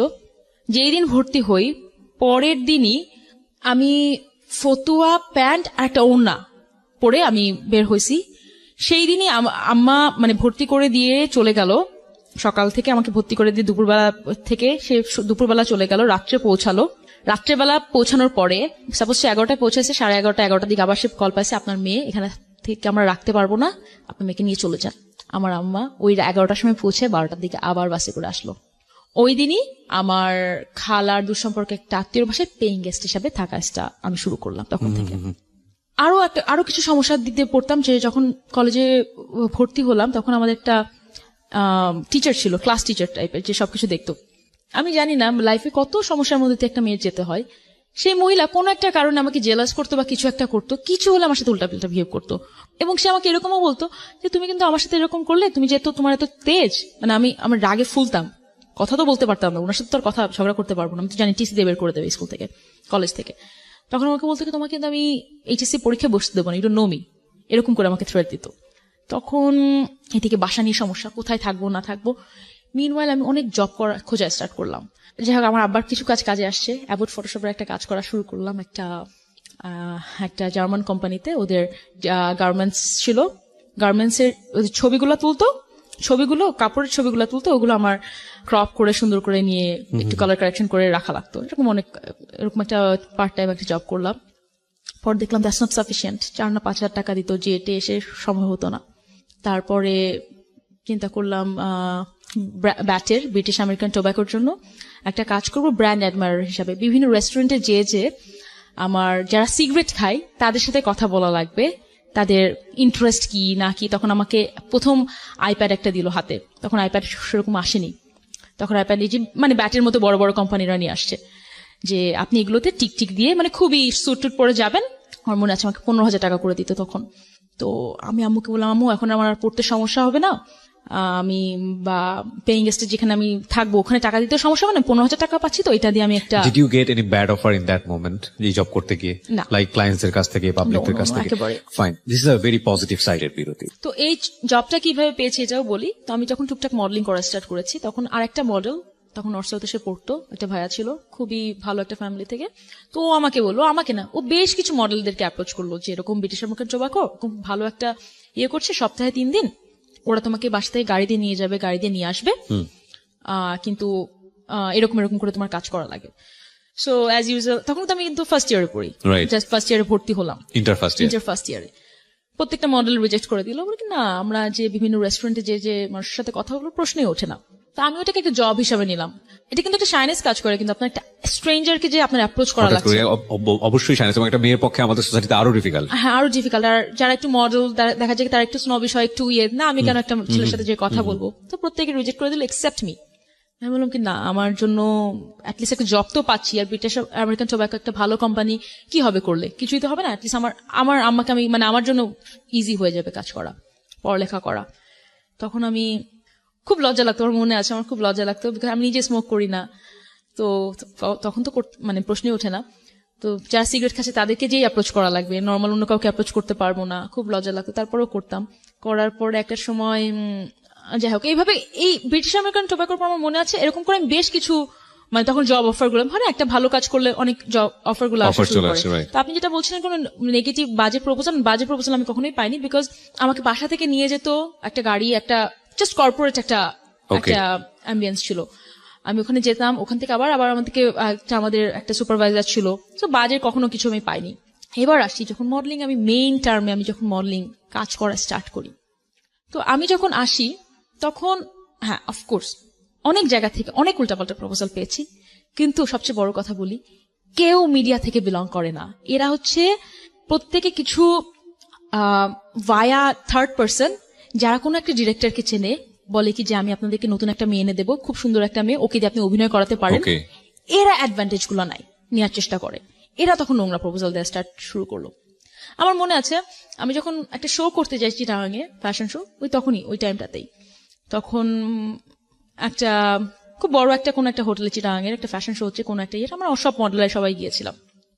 তো আমি লিফট থেকে কোন একটা কারণে উপর থেকে নিচে থেকে উপরে উঠছিলাম, শো এর যাবো, সব মডেল মনে চলে গেছে, আমি মনে হয় লাস্ট পার্সন লিফটের মধ্যে ঢুকছি, তখন একটা লোক দেখলাম কি ঢুকলো। ওকে, অ্যাজ ইউজুয়াল মেকআপ টেকআপ করে আসছি, বিকজ আমার মেকআপ করে আমরা জাস্ট এখন ভেন্যুতে আসছি।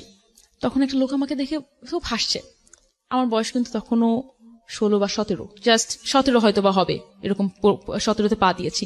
বুঝি না তখন ভালো করে যে একটা চোখের দৃষ্টি কতখানি খারাপ হতে পারে মানুষের। লোকটা করলো কি, আমাকে বললো কি আপনি কি মডেল? আমি আজকে হ্যাঁ, মানে তখন আমাকে কি মডেল হিসাবে বলছে, এটা যে কত বড় পাওয়া আপনি বুঝতে পারবেন না একটা মেয়ের জন্য। মানে আমাকে মডেল হিসাবে কেউ রিকগনাইজ করছে, আমার লুকটুক দেখে হয়তো বুঝতে পেরেছে। হ্যাঁ, খুব খুশি হয়ে গিয়েছিলাম, এত খুশি ছিলাম। লোকটা আমাকে বললো কি এই 10 নাম্বার কার্ড, আমি এত নাম্বার রুমে আসি, আপনি চলে আসেন। হ্যাঁ, আমি খুবই খুশি ছিলাম, সে আমাকে মডেল, আমি পরে লোকটা কি বলছে আমি কোনো আজকে আচ্ছা ঠিক আছে আসবো, কার্ডটা নিলাম। আমি আজকে শোটা শেষ করলাম, ভাই দেবো লোকটা আমাকে রুমে কেন যেতে বললো? এক্স্যাক্টলি, আমি তখন চিন্তাই করিনি। আমি তখন চিন্তাই করিনি। আমি সেই দিন রাত্রে এত কাঁদছি যে জাস্ট বিকজ আমি মডেলিং এ আসলাম। এর আগে কিন্তু আমার এত নোংরা, হয়তো বা হ্যাঁ আমার বাবা গালি দিয়েছে, আমার একটা বয়ফ্রেন্ডের সাথে আমি থাকছি, বাট আমার এত নোংরা কথা শুনতে হয়নি কিন্তু কখনো, ইউনো, মানে he was treating me like a prostitute. এবং এটা সে ট্রিট করে না, পুরো সোসাইটি কি ট্রিট করে না, সোসাইটি এইভাবে ট্রিট করে। আমি এত কাঁদছিলাম, আমার মনে আছে। তারপরে আস্তে আস্তে যখন বাজে অফার, নোংরা অফার গুলো কিছু কিছু ক্ষেত্রে পেতাম, গালি দিতাম। আমি আমার আব্বার কাছ থেকে পাওয়ার তো জিনিস, আমিও গালি দেওয়া স্টার্ট করলাম মানুষজনদেরকে, দিতাম গালি। এরকম আমি আরো কিছু কথা বলি। মনে করেন আমি গিয়েছি, সাপোজ আমাকে বলছে তুমি এখানকার লিড ক্যারেক্টার একটা টিভিসির জন্য, ওখানে যে দেখি আমাকে একটা সাইড একটা ক্যারেক্টার দিয়ে দিয়েছে। সে আমি বলছি না সাইড ক্যারেক্টার খারাপ, কিন্তু আমি ওটা করতে চাইনি। আমি চেয়েছি আমি 2টা কাজ করবো, 2টা ভালো কাজ করবো, বা যেটাকে আমাকে দেখা যাবে। আমার তো এখানে আসা দরকার ছিল না, আমি যদি শুধু টাকার জন্যই আসতাম। রাইট। তখন আমার এরকম হয়েছে, আমি এরকম 2-3টা অন স্পট শুটিং শুরু হয়ে গেছে, ওখান থেকে চলে আসছি। এরকম চলে আসার পর থেকে একটা ব্যাড রেকর্ড, না এই মেয়েটাকে তো নেওয়া যাবে না, ও তো শুটিং স্পট থেকে চলে যায়। একটা নাটকে গিয়েছি, নাটকে তো আমার তো সবসময় পড়ালেখা করা লাগতো, বিকজ মাইলস্টোনের একটা প্রেশার তো ছিল। এত কিছুর মধ্যে তো পড়াশোনাও করতাম, ক্লাসেও যেতাম, ম্যাক্সিমাম রিহার্সালে যেতাম হচ্ছে 2টা ফিতা চুরি করে, একটা ব্লু ড্রেস পরে, কলেজে ড্রেস পরে, সবাই তো ভাবতে স্কুল থেকে আসতেছে ছোট একটা মেয়ে। তো তখন যখন আমি কলেজে এরকম ড্রেস আপে যাওয়া শুরু করলাম, সবাই মানে হয় না, দেখবেন কি ছোট মেয়ে বা যারা বোঝে না তাদের উপর টার্গেট আরো বেশি থাকে। এবং আমি আরেকটা জিনিস দেখছি, যারা দেখে আমার এগুলো এখন ফেস করা তো লাগেই না, বাট প্রথম একটু ফেস করছি, যে যারা দেখে যে কিছু কিছু নোংরা শ্রেণী আছে, যে সবাই কিন্তু আমি বলবো না ভালো, বা যে মেয়েটা জাস্ট বিকজ টাকার বিনিময়ে থাকছে কারোর সাথে, আমি তাকে খারাপ হিসেবে জাজ করার মতো আমি কেউ না। হয়তোবা আমার এতটুকু অ্যাবিলিটি বা কোয়ালিটি ছিল, আমি ব্রিটিশ আমেরিকান টোব্যাকোর মতো একটা জায়গায় কাজ করে 15,000 টাকা পেয়েছি। হয়তোবা ওই মেয়েটার পুরো ফ্যামিলি চালানো লাগে, আমার সাথে ফ্যামিলি চালানো লাগে, সে হয়তো 15,000 টাকা দিয়ে ফ্যামিলি চালিয়েছে, আমি তাকে জাজ করার মতো কেউ না। তো আমি ওই মেয়েটাকেও খারাপ বলতে চাচ্ছি না, কিন্তু কিছু কিছু নোংরা মানুষ থাকে যারা চায় এরা টাকার বিনিময়ে কারোর সাথে থাকে না, তাদেরকে আমরা পোক করবো। মানে একটা ভালো মেয়েকে বা যে এই কাজটা কখনো করেনি তাকে আমরা কিভাবে কাছে আনতে পারবো, এরকম আমি কিছু কিছু পাবলিক পেয়েছি। ওরকম সো আপনি কতক্ষণ একা আপনি ফাইট করবেন, আপনার বাবা নাই, আপনার মা নাই পাশে। মেন টাইম ওই ফটোগ্রাফার আমাকে ডিস্টার্ব করতো, তখন আমি চিন্তা করতাম, তখন আমার একটা ছেলের সাথে কথা হচ্ছে আস্তে আস্তে, আমার একটা কাজিনের মাধ্যমে পরিচয়, যেই কাজিনটার বাসায় আমি 1 মাসের জন্য ছিলাম পরীক্ষার পর, ওই কাজিনটার মাধ্যমে পরিচয় ফারুকের সাথে, যে এখন আমার জামাই। ও কিন্তু আমার স্ট্রাগলের প্রথম থেকে আছে, ও কিন্তু জানে পুরাটা। তো যখন ফারুকের সাথে আস্তে আস্তে কথা বলা স্টার্ট করছি, এদিকে মিডিয়ার কাজ, মিডিয়া থেকে টাকা তো আসেই না, উল্টাপাল্টা প্রপোজাল। কিন্তু আমি বারবার বলছি, দেখেন এই প্রপোজাল গুলো যারা আসে, আমি এই পর্যন্ত ডিরেক্টলি কোনো মিডিয়ার মানুষের কাছ থেকে পাইনি। প্রত্যেকে থার্ড পার্সন যারা মিডিয়াতে কোনো না কোনো ভাবে কাজ করতে চায়, তারা বিভিন্ন মেয়েদেরকে দিয়ে বিজনেস করা তাদের উদ্দেশ্য। কোনো মিডিয়ার মানুষ এখন পর্যন্ত আমি কোনো বাজি প্রপোজাল পাইনি এখন পর্যন্ত। হয়তো আমি লাকি, বা আপনি যেটাই বলতে পারেন না কেন, বা যারাও করেছে তারা হয়তো বা শখে একটা নাটক প্রডিউস করেছে, শখে একটা শোতে হয়তো বা 2-3 লাখ টাকা স্পন্সর, টার্গেটই ছিল ওটা। আমি এই কারণে বলছি, যারা ব্যবসা করে খাবে তারা একটা মেয়ের জন্য তাদের পুরো ব্যবসাটা নষ্ট করার মতো পাগল খুব কম আছে, বাট খুবই কম। আচ্ছা, তো প্রস্তাব পাচ্ছিলেন ফারুকের সঙ্গে পরিচয়। হ্যাঁ, তো ফারুকের সাথে তখন পরিচয় হলো, এদিকে 2008 সাল চলে আসছে, তখন 2008 সাল অলরেডি। পড়ালেখা, ফারুক, ফ্যামিলি অ্যাজ ওয়েল। আচ্ছা, বাই দ্য ওয়ে, এই এত দিনে আমার আব্বা কিন্তু আমার সাথে একবারও কথা বলেনি, যোগাযোগ করেনি। ঈদে হয়তো বা গিয়েছি কয়েকদিনের জন্য, আমি খুলনায় গিয়েছি, আমার সাথে কেউ কথা বলে না। আমার আম্মা শুধু আমার সাথে কথা বলে, আমার সাথে বাকি সব কেউ কথা বলে না। ঈদের যে জামাও দেয় না, না, ঈদের জামা তো দেয়ই না, প্রশ্নই ওঠে না। আমি কিন্তু ছোটবেলা থেকে আমার আব্বা কিন্তু আমাদেরকে, আমি যেহেতু প্রথমে বলেছিলাম, অসাধারণ ভাবে মানে সাপোর্ট ভাবে বড় করেছে। ঈদের জামাও তো দিত না, আর আম্মার তখন অত টাকা নাই, কলেজের ফি দিয়ে ঈদের ড্রেস দেবে, তাহলে পরের মাসে কলেজের ফি দিতে পারবে না সে। আর এরকম সিচুয়েশনে বাড়ি যেতে ইচ্ছে করতো, কি করবো, ঢাকায় তো কেউ নাই আপনার তখন। আর তখন আমাকে একটা ফটোগ্রাফার এদিকে ডিস্টার্ব করতেছে, এইদিকে আমার ফারুকের সাথে তখন নতুন পরিচয়, ফারুকে তখন বিদেশ থাকতো। এদিকে উল্টাপাল্টা মাঝে মাঝে প্রপোজাল, মিডিয়াতে তো কাজও নাই সেরকম, আর কাজ থাকলেও ফ্রি কাজ। সো কি করব আমি, পেইং গেস্ট হিসাবে একটা বাসায় আমি থাকতাম, তারাও চলে যাবে, আমার তো বাসায় যাওয়াই লাগবে, I don't have any option. বাসায় যখন যেতাম কেউ কথা বলতো না, সবাই সালাম করতো, আমি সালাম করতো লজ্জা পেত, সালাম করলে আমার সাথে কথা বলে না, আমি সালাম করলে জাস্ট অন্যদিকে তাকায় থাকবে বা এরকম কিছু একটা করতো সবার সাথে, যেটা হতো। আমার বড় বোন কথা বলতে পারে না, বাট অতিরিক্ত আমার থেকে মাথায় বুদ্ধি রাখে, সেও আমার আব্বা বা সবার মতো ওরকম ইয়েতে, সেও আমার সাথে খুব একটা কোনো কিছু না, except my mother. Every time I mentioned আম্মা ছাড়া, পুরানো জামা পরে থাকতাম, একটা জামা পরে ঘুরে বেড়াতাম, মানে কিছু তো একটা করা লাগবে না। আমিও তো ছোট ছিলাম তখন। কয়েকদিন পর আবার চলে আসলাম কলেজে, আবার ফিরলাম, ব্যাক করার পরে এইদিকে আরো কিছু মেন্টাল প্রেশার, তখন একটু একটু করে মডেলিং এ কাজ করা স্টার্ট করলাম, র্যাম্পে কাজ করা স্টার্ট করলাম। র্যাম্পে কেন কাজ করা স্টার্ট করলাম, বিকজ র্যাম্প নিয়ে আমি তো বুঝতামও না, খুলনা থেকে এসে র্যাম্প কি জিনিস বা এরকম কিছু। লম্বা ছিলাম, নাটকের প্রপোজাল যারা দিত তারা দেখা যেত কি ম্যাক্সিমাম ওই থার্ড পার্টি এসে প্রত্যেকে নোংরা কথা বলতো, প্রত্যেকে থার্ড পার্টি, বিকজ আমি তো কাউকে চিনি না। একটা ভালো ডিরেক্টর, একটা প্রডিউসারের সাথে আমার পরিচয় হওয়ার কোনো, আমি যদি স্পেসিফিকলি যাই আমাদের লিসনারদের বোঝার জন্য, অফারটা কিভাবে আসতো, মানে একদম একটা এক্সাম্পল দিয়ে যদি আপনি বুঝাই দেন। আমি আপনাকে বলি, মনে করেন আমাকে বলতো কি যে আপনি কাজ করবেন, আপনি একটা নাটক আছে কাজ করবেন, আমি বলি হ্যাঁ করবো।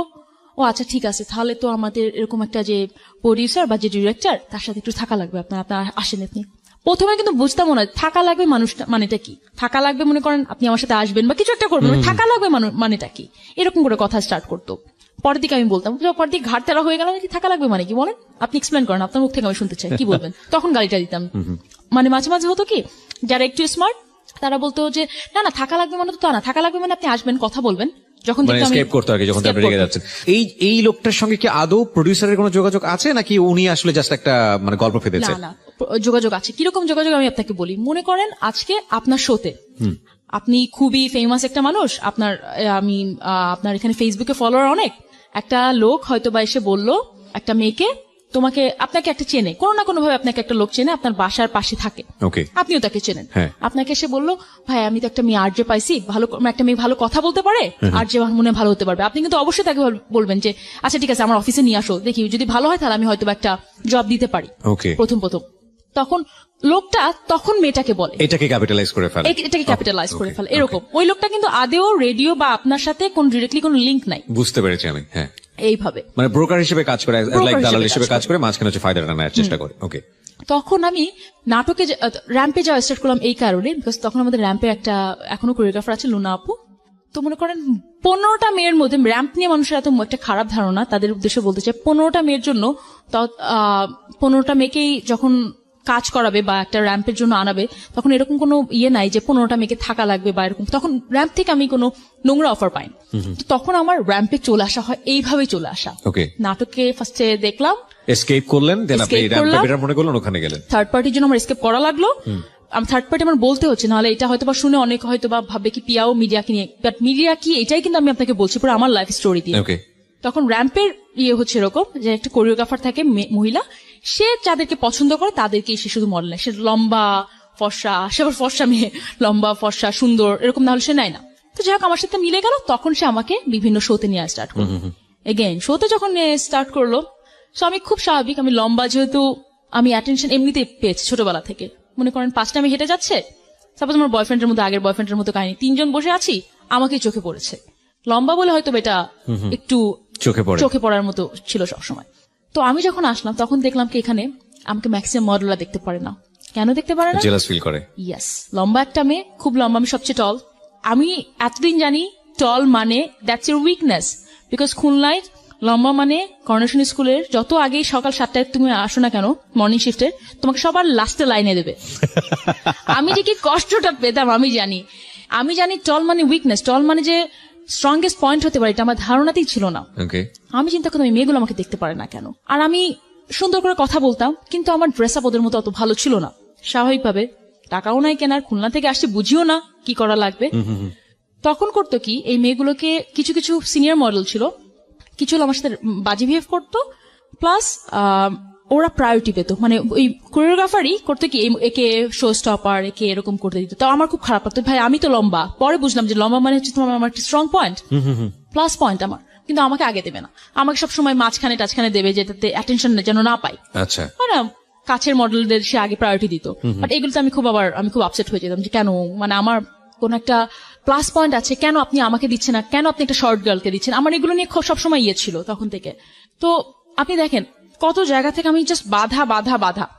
আমার এসএসসি পরীক্ষায় বাধা, আমি যখন কলেজে আসি টাকা নাই, কলেজে আসার পরে আমার টিচার সে আমাকে থ্রেট দেয় সারাক্ষণ, আমার কিছু আমার আম্মাকে নিয়ে আসে, যেখানে থাকবো থাকার জায়গা ঠিক নাই, মডেলিং করব, মডেলিং থেকে আমার চাচা আমাকে ধরে নিয়ে যাবে, যার মাধ্যমে করব সে বাজে প্রপোজাল দিচ্ছে। মানে আমার প্রত্যেকটা স্টেপে থার্ড পার্টির সমস্যা, মানে একটা জায়গা আমার স্মুথ ছিল না, ট্রাস্ট মি, একটা জায়গায় স্মুথ ছিল না। আমি বললাম কি এ কি, প্রত্যেকটা জায়গায় সমস্যা। তখন আমার মনে হলো আমি কি খুলনায় ঠিক ছিলাম। আমার অনেকবার মনে হচ্ছে বাংলাদেশের মধ্যেও সমস্যা আছে। আমি যখন আসি, হয় না আপনি লাস্টের এপিসোডে এসে আপনি গেস করতে পারবেন প্রত্যেকটা ইয়েতে কে ফার্স্ট সেকেন্ড থার্ড এর মধ্যে থাকতে পারে। আমি আরো কতগুলো কন্টেস্টে গিয়েছি, তো ওখান থেকে বোঝা যায়, মানুষ ধরে ফেলে। তো মিস বাংলাদেশে যখন লাস্টে এসে বোঝা যায় কে হতে পারে ফার্স্ট সেকেন্ড থার্ড এর মধ্যে কে থাকতে পারে। তো আমাদের একটা কন্টেস্টেন্ট ছিল, পার্টিসিপেন্ট ছিল, সে আমার থেকে ছোট ছিল, সে মেয়েটার পাশে আরো কম ছিল, তখন মনে হয় 13-14 হবে, বাট একটু লম্বা চওড়া ছিল বলে ওকে একটু মনে হতো বড়। তখন মেয়েটাকে খুব নাম করা একটা ফুটবলারের মেয়ে, তার মা তো তাকে মানাবেই, মিস বাংলাদেশ তাকে মানাই ছাড়বে।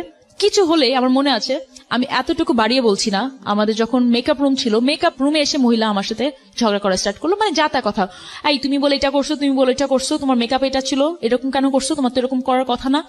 আমার মনে আছে যে মেকআপের যে আন্টিটা ছিল, আরশি পার্লারের একটা আন্টি ছিল, আন্টি বলে কি যে তুমি একেবারে কান মানা, আমার চোখ থেকে আবার পানি পড়ছিল, তুমি কান মানা মানে উনি না তখন একটু পরে যে আমার কোশ্চেন অ্যান্সার রাউন্ড ও ওকে, জাস্ট আমাকে মেন্টালি হ্যারাস ডাউন করার চেষ্টা okay. করছিল যে ও যেন না পারে এইভাবে করতে।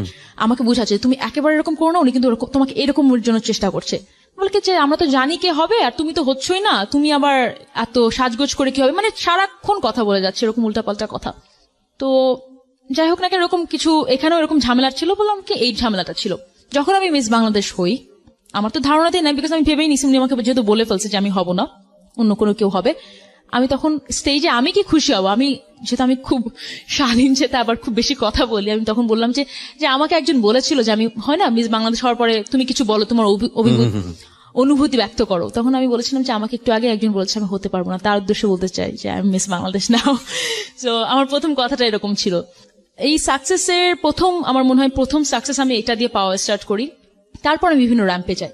চিন্তা করেন আমি মিস বাংলাদেশ হয়ে গিয়েছি, তারপরেও আমার এত প্রবলেম, আমাকে উল্টাপাল্টা কথা বা আমাকে কোরিওগ্রাফার লাইমলাইটে আনবে না, মডেলরা উল্টাপাল্টা বিহেভ করছে, তারপরেও এত সমস্যা আছে। মিস বাংলাদেশে সাকসেস না, সাকসেসের জাস্ট ট্রাভেলের শুরু, মেন ট্রাভেলের শুরু।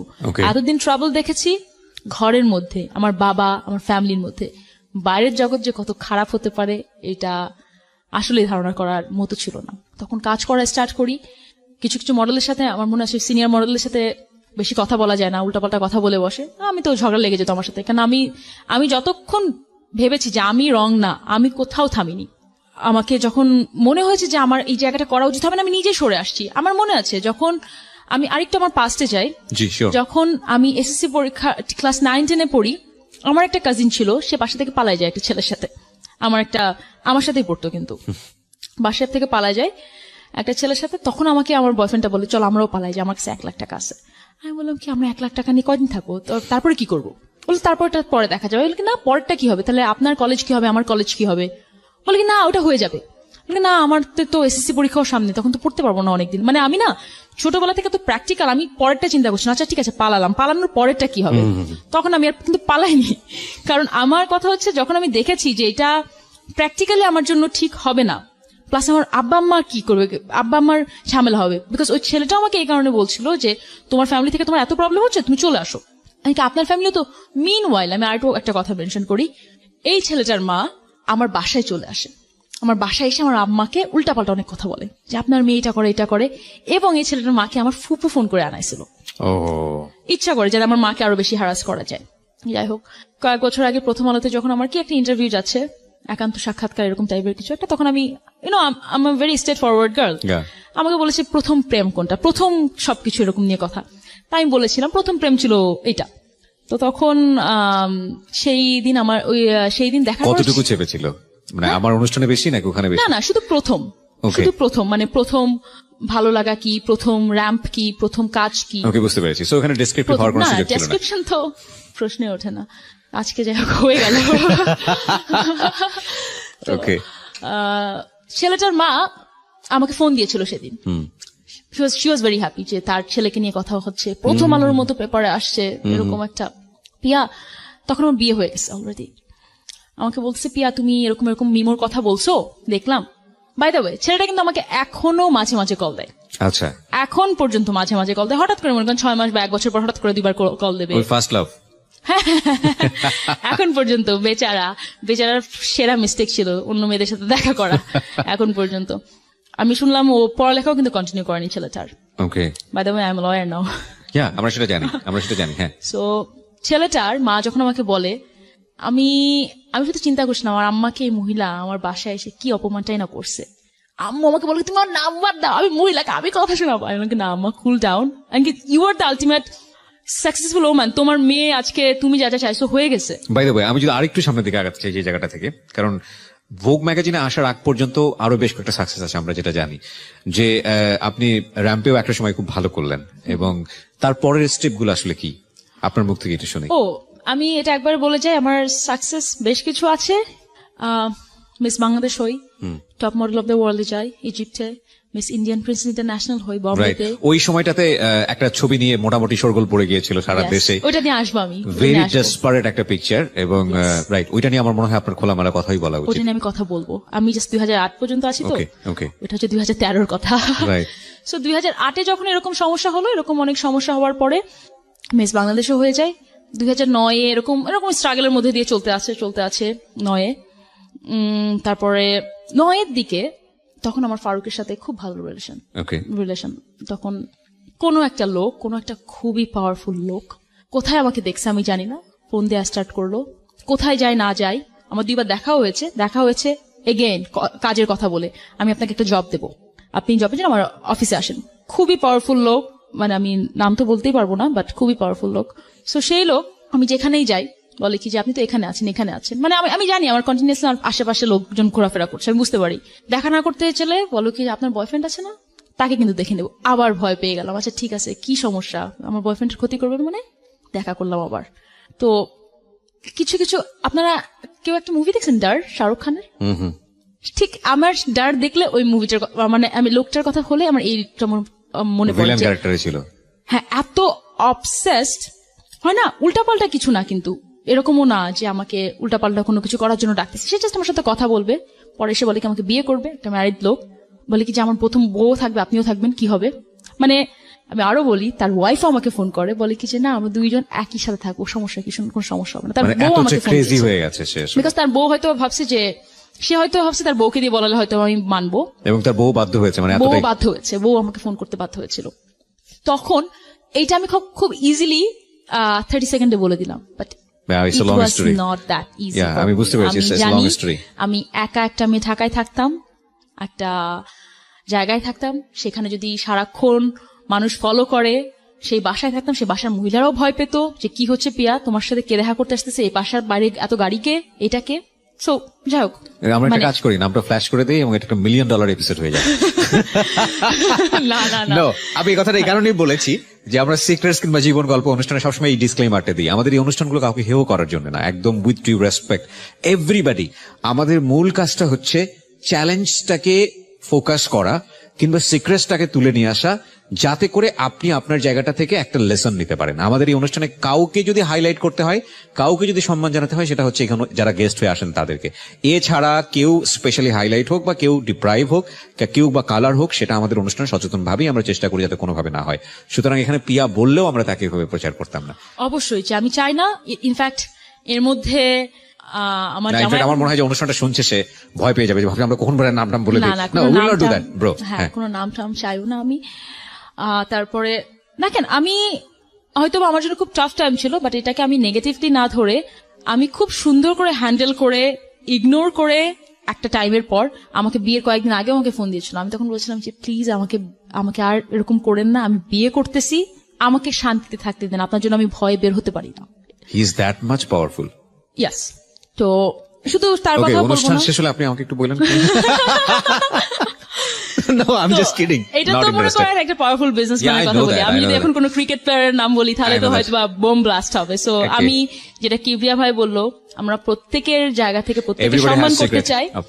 এবং দেখেন, একটা ছেলে যদি আমাকে 2বার ফোন দিল বা আমাকে পছন্দ করতো, সে হয়তো আজকে নাম করা একটা প্লেয়ার, আমিও আমার জায়গা থেকে আছি, খালি তার লাইফ ভালো আছে, আমার লাইফ ভালো আছে বলে নষ্ট করার এটা কোনোভাবে।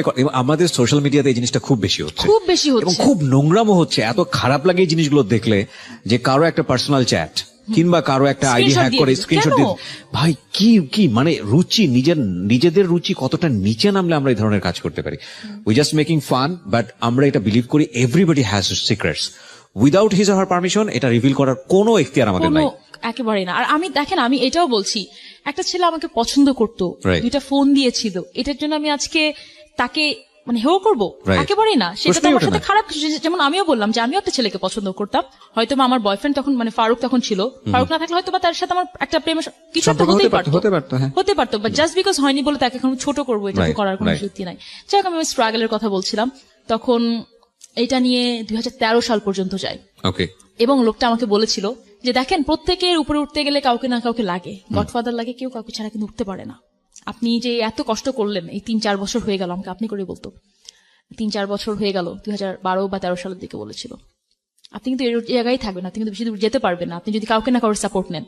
আমাকে এভাবে বলেছিল। আমি বললাম কি দেখেন, সাপোর্ট হয়তো বা লাগে, আজকে আমি এখানে এসে কথা বলতে পারতাম না যদি আপনি না থাকতেন। এইটাই একটা সাপোর্ট। জাস্ট সাপোর্টের জন্য কারোর সাথে একটা রিলেশনশিপে যাওয়া লাগবে, আমি এটা বিশ্বাস করিনি। হ্যাঁ, আমার কিছু সময় মনে হয়েছিল কিবরিয়া ভাই, আপনি যখন অনুষ্ঠানের শুরুতেই বললেন যে কেউ কারোর স্ট্রাগল শুনতে চায় না, সবাই কিন্তু দেখতে চায় কতখানি সাকসেসফুল। এক্স্যাক্টলি। আমি আজকে দেখি কিছু কিছু অ্যাক্ট্রেসরা, মুভি অ্যাক্ট্রেসরা খুব ভালো ভালো জায়গা আছে, মাশাআল্লাহ, খুব ভালো জায়গা আছে। আই রিয়েলি অ্যাপ্রিশিয়েট ইট। আমি চিন্তা করি, আমার একটা জায়গা নিয়ে এখনো রিগ্রেট আছে, সেটা হচ্ছে মুভি। আমি 3টা মুভি করেছি, বাট আমি কোনো ভালো মুভি করতে পারছি না। হয় না, আপনি যদি বলেন যে ক্যারিয়ারে আপনার কোন জায়গাটা এখনো পছন্দ, আপনি ওখানে যেতে পারেন, আমি বলবো মুভির কথাটা, আমি এখনো যেতে পারিনি। কিন্তু কেন? আমি যদি আজকে জাস্ট বিকজ বলে ফেলি যে জাস্ট আমি কোনো গডফাদার পাইনি, খালি খালি মানুষকে এটা বলার থেকে আমি জানি এটা বলে কেউ কিন্তু এই বলেই শুনেই এখানে হারিয়ে যাবে কথাটা। রাইট।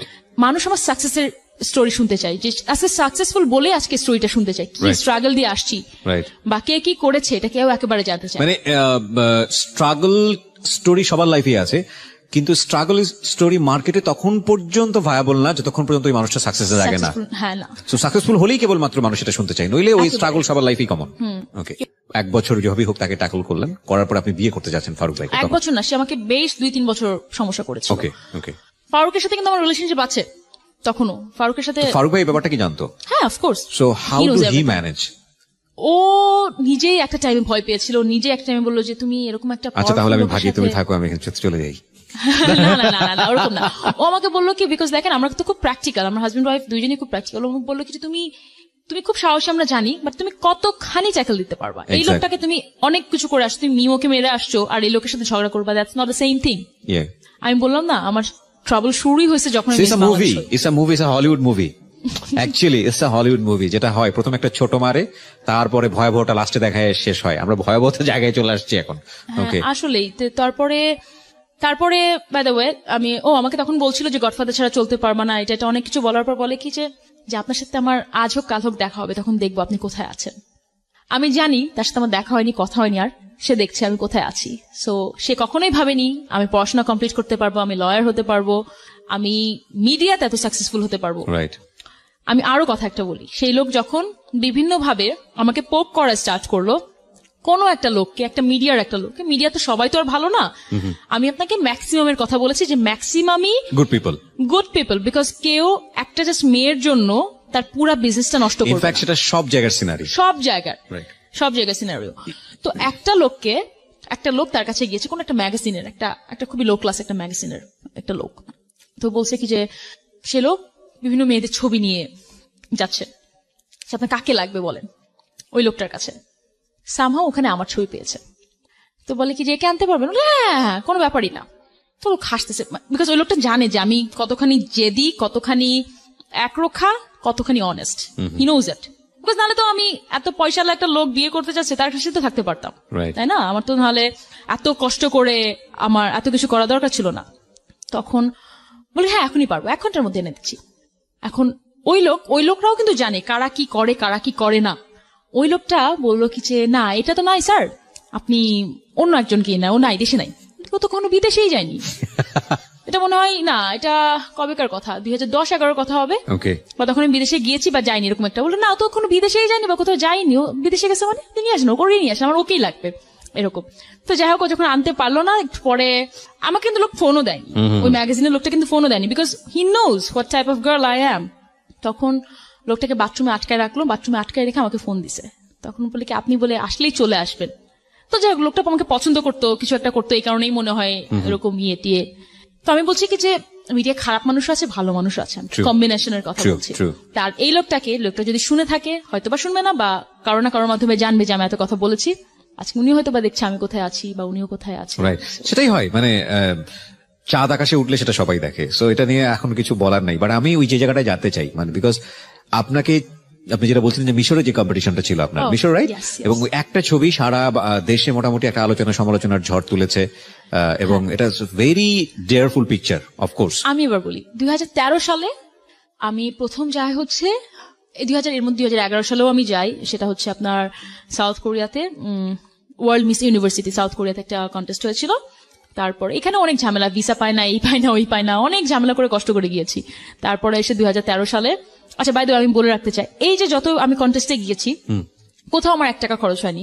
প্রত্যেকটা জায়গায় তারাই আমাকে প্লেন ফেয়ার দিয়ে, তারা আমাকে অ্যাকোমোডেশন তো ওরাই দেবে অবভিয়াসলি, সবকিছু দিয়ে কিন্তু তারা নিয়ে গিয়েছে, বিকজ আমার 5 বছর আগেও এত সামর্থ্য ছিল না যে আমি বিদেশে যে এটা করব ওইটা করব। Right. প্রত্যেকবার তারাই আমাকে দিয়েছে। ইনফ্যাক্ট ম্যাক্সিমাম আপনি যদি বড় বড় কম্পিটিশনে যান আপনারা জানবেন, যারা একটু হলেও জেনে থাকবেন যে তারাই সবকিছু প্রোভাইড করে। রাইট 2013 সালে আমি যাই প্রথমে মিস ইন্ডিয়ান প্রেস ইন্টারন্যাশনালে, সেটা হলো হচ্ছে বম্বেতে।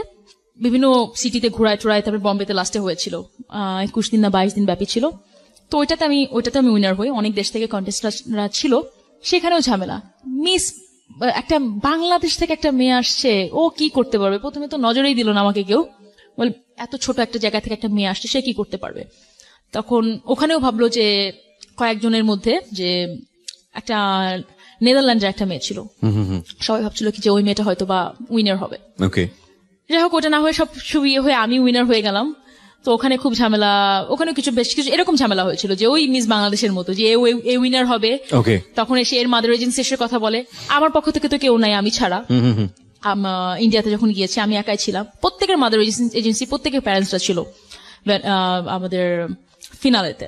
রাইট তারপরে যে ফার্স্ট হবে তাকে মিশরে পাঠানো হবে top model of the world এর জন্য, যেটা মডেল কন্টেস্টের মধ্যে 1 নম্বর কন্টেস্ট। এবং যেটা নিয়ে মোটামুটি সারা দেশে একটা ঝড় বয়ে গিয়েছিল যে ছবিটা নিয়ে। ডেফিনেটলি পিআর জায়গা থেকে অত্যন্ত সাহসী একটা ছবি বাংলাদেশের সোসাইটাল কন্টেস্ট থেকে। এবং অফকোর্স সিক্রেটস এর আজকের যে এপিসোডটা, সেটা অত্যন্ত সাহসী একটা এপিসোড, কোনো সন্দেহ নেই।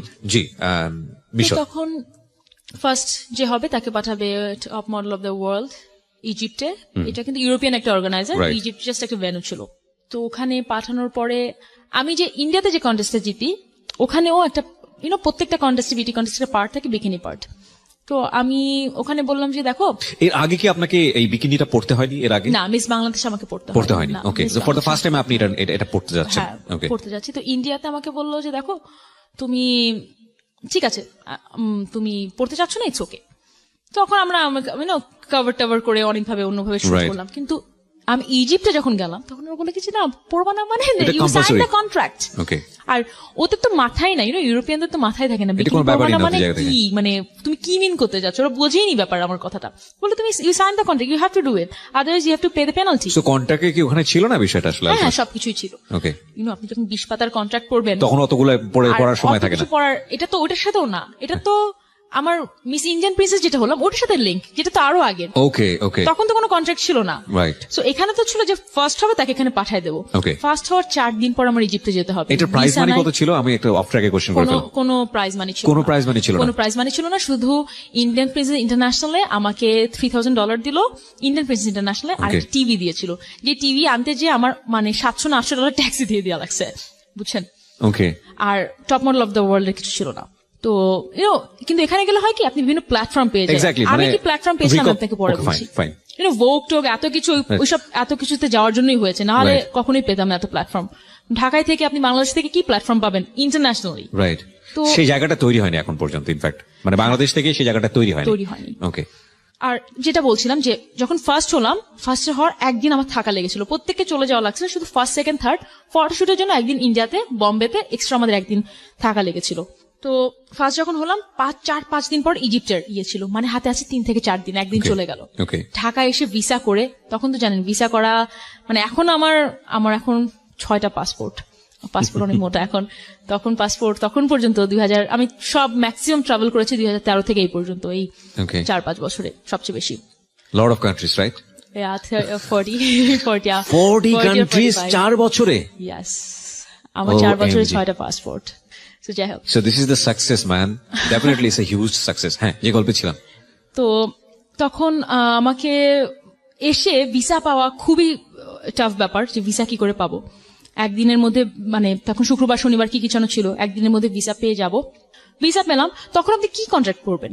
আপনি যাবেন আর একটা দেশে কম্পিট করতে, একটা জাস্ট জিতে আসলেন, কি এত পড়বেন? সাইন করছি, মানে আর সাইন তো আমাকে ওখান থেকে করায় নিছে, ইন্ডিয়া থেকে করায় নিছে, Right. সাইন করায় নিছে, এত পড়ার টড়ার সময় নাই কোনো কিছু। তখন আবার এদের মধ্যে কিন্তু এত কিছুর মধ্যে আমার একটা মাদার এজেন্সি ছিল। মাদার এজেন্সির সাথে আমার পরিচয় হয়েছিল, যারা আমাকে ইন্ডিয়াতে পাঠিয়েছিল, যার সাথে আমার পরিচয় হচ্ছে 2011-এ ওকে সাউথ কোরিয়াতে যখন গিয়েছিলাম, ওকে তখন তার সাথে আমার পরিচয়। একটা মহিলা, একটা স্লোভাকিয়ান আর ইটালিয়ান, ওদের এজেন্সি আছে ওখানে। ওকে সো আমার মাদার এজেন্সি কিন্তু ইটালিয়ান স্লোভাক থেকে। ওকে সো ওরা আমাকে বিদেশে যত কাজে যায় ম্যাক্সিমাম কাজে ওরা আমাকে পাঠায়। আচ্ছা তো ওরা সবকিছু করে পাঠিয়ে দিয়েছে। এখন বিকিনি রাউন্ড রাউন্ড কি, তা আমি চিন্তা করলাম আচ্ছা ঠিক আছে আমি একটা ছবি দেবো না, এই বাংলাদেশের মানুষ এত তো ইন্ডিয়া হলে তাও ওরা খুঁজে টুজে বের করবে, ইজিপ্টের কোথায় কোন বিয়ে হচ্ছে এত খুঁজে টুজে বের করতে পারবে না। So, একটা দিয়ে দিলাম, একটা পরে বসলাম, কোনো সমস্যা না নাই। আমি কোনো ছবি দিইনি, প্রশ্নই ওঠে না কোনো ছবি দেওয়ার। কয় মাস পরে মানে পুরা আমার কন্টেস্ট শেষ, আচ্ছা এই কন্টেস্টের মধ্যে অনেক কাহিনী হয়েছে, কন্টেস্টের মধ্যে আমি আমার লাগেজ হারাই ফেলছি অনেক, মানে যেটাগুলো হয় কন্টেস্টে ওগুলোর কাহিনীতে We আমি are না making যাই। brief, right? ইয়াস, কয় মাস পরে একটা বিকিনি পিকচার যেটা ছিল স্টেজে হেঁটে আসতেছি আমি, কোত্থেকে পেয়ে সারা সোশ্যাল মিডিয়াতে চলে গেল যে পিয়া এরকম বাংলাদেশের ফার্স্ট মডেল। আপনি এখন পর্যন্ত পিয়া জান্নাতুল দিয়ে সার্চ দেন গুগলে, সবার আসবে। আসে পিয়া জান্নাতুল বিকিনি, সেকেন্ড আসে পিয়া জান্নাতুল হাজব্যান্ড। তো মানুষের অনেক কিউরিওসিটি আমার জামাইকে নিয়ে। আজকের পর থেকে ইনশাআল্লাহ আসবে Pia Jannatul secrets. Yes, so for the first time, right? আপনি মিডিয়াতে আজকে যা বলছেন বা 2 থেকে 2.5 ঘন্টা, ফর দ্য ফার্স্ট টাইম, এত কিছু কি কোথাও কোনো মিডিয়া জানে? এত কিছু মিডিয়া দেন, এত কিছু কেউই জানে না আমার জামাই ছাড়া। Okay. আমার আম্মাও অনেক পার্ট জানে this is my success, this is my people success, যে এখানে যারা আসে তারা দিল খুলে বলে। এবং okay, this is my honour actually. Okay, বলেন তারপর। 2000, তো ওই ছবিটা নিয়ে সব জায়গায় ভাইরাল হয়ে গেল। যে দেখেন আমি একটা জিনিস এখানে মেনশন করতে চাই, আমি একটা ইন্টারন্যাশনাল কন্টেস্টে যে একটা বিকিনি পরা, আর যেই মেয়েটা নিজে বাংলাদেশের সবটা জায়গায় যার একটা ডিএসএলআর ক্যামেরা আছে, একটা বিকিনি পরে শুট করা এক কথা না। ট্রু, এইটা মানুষ কেউ বুঝবে না। আমাদের এখানে অনেক মডেল আছে, আপনি হয়তো বা আমার নামও বলা দরকার, আপনারা জানেন, যারা বিকিনি পরেই ফেমাস হয়েছে, কোনো কাজ করেনি, ট্রু ট্রু, জাস্ট বিকিনি পরার জন্য ফেমাস হয়ে গেছে।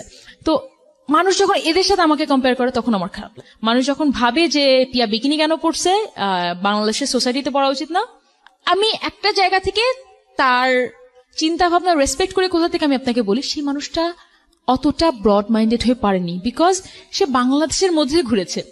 বাংলাদেশের সোসাইটিতে আমাদের যেটা শেখানো হয়েছিল, যেটা আমি খুলনায় থেকে যখন ভেবেছিলাম স্লিভলেস পরা আমার জন্য ভালো হবে না, সো আমি ওই মানুষটারও দোষ দিচ্ছি না, সে অত কিছু জানে না বা অত ব্রড মাইন্ডেড হয়ে পারেনি, সো ইটস ওকে। কিন্তু যখন মানুষ এটার সাথে এটা কম্পেয়ার করতেছে, একটা ফেসবুকে ডিএসএলআর একটা ক্যামেরাম্যানের সাথে একটা ছবির সাথে আমার ছবি কম্পেয়ার করে একটা ইন্টারন্যাশনাল প্ল্যাটফর্মে যে আমার ছবি তোলা, তখন আমার খারাপ লাগে। বিকজ আমি কিন্তু ফেমাস হওয়ার জন্য এটা করিনি, আমার বিভিন্ন অ্যাচিভমেন্ট আছে, অ্যাচিভমেন্টের পর একটা জায়গায় একটা কন্টেস্টে, ইন্টারন্যাশনাল কন্টেস্টে ফার্স্ট হওয়ার পর আমি ওখানে গিয়েছি, তারপর একটা ছবি আপনারা কোথা থেকে পেয়ে আপনারা ভাইরাল করছেন, জিনিসটা এক জিনিস না। তো এইগুলো আমি এখনো, আমি জানি কিবরিয়া ভাই, দেখেন আমরা যতই বোঝানোর চেষ্টা করি না কেন, বুঝবে না। এটা তো আসলে আমার একদিনের এডুকেশন না, একদিনের এডুকেশন, জন্মের পর থেকে আমরা এভাবেই শিখে আসতেছি, জন্মের পর থেকে শিখে আসছি।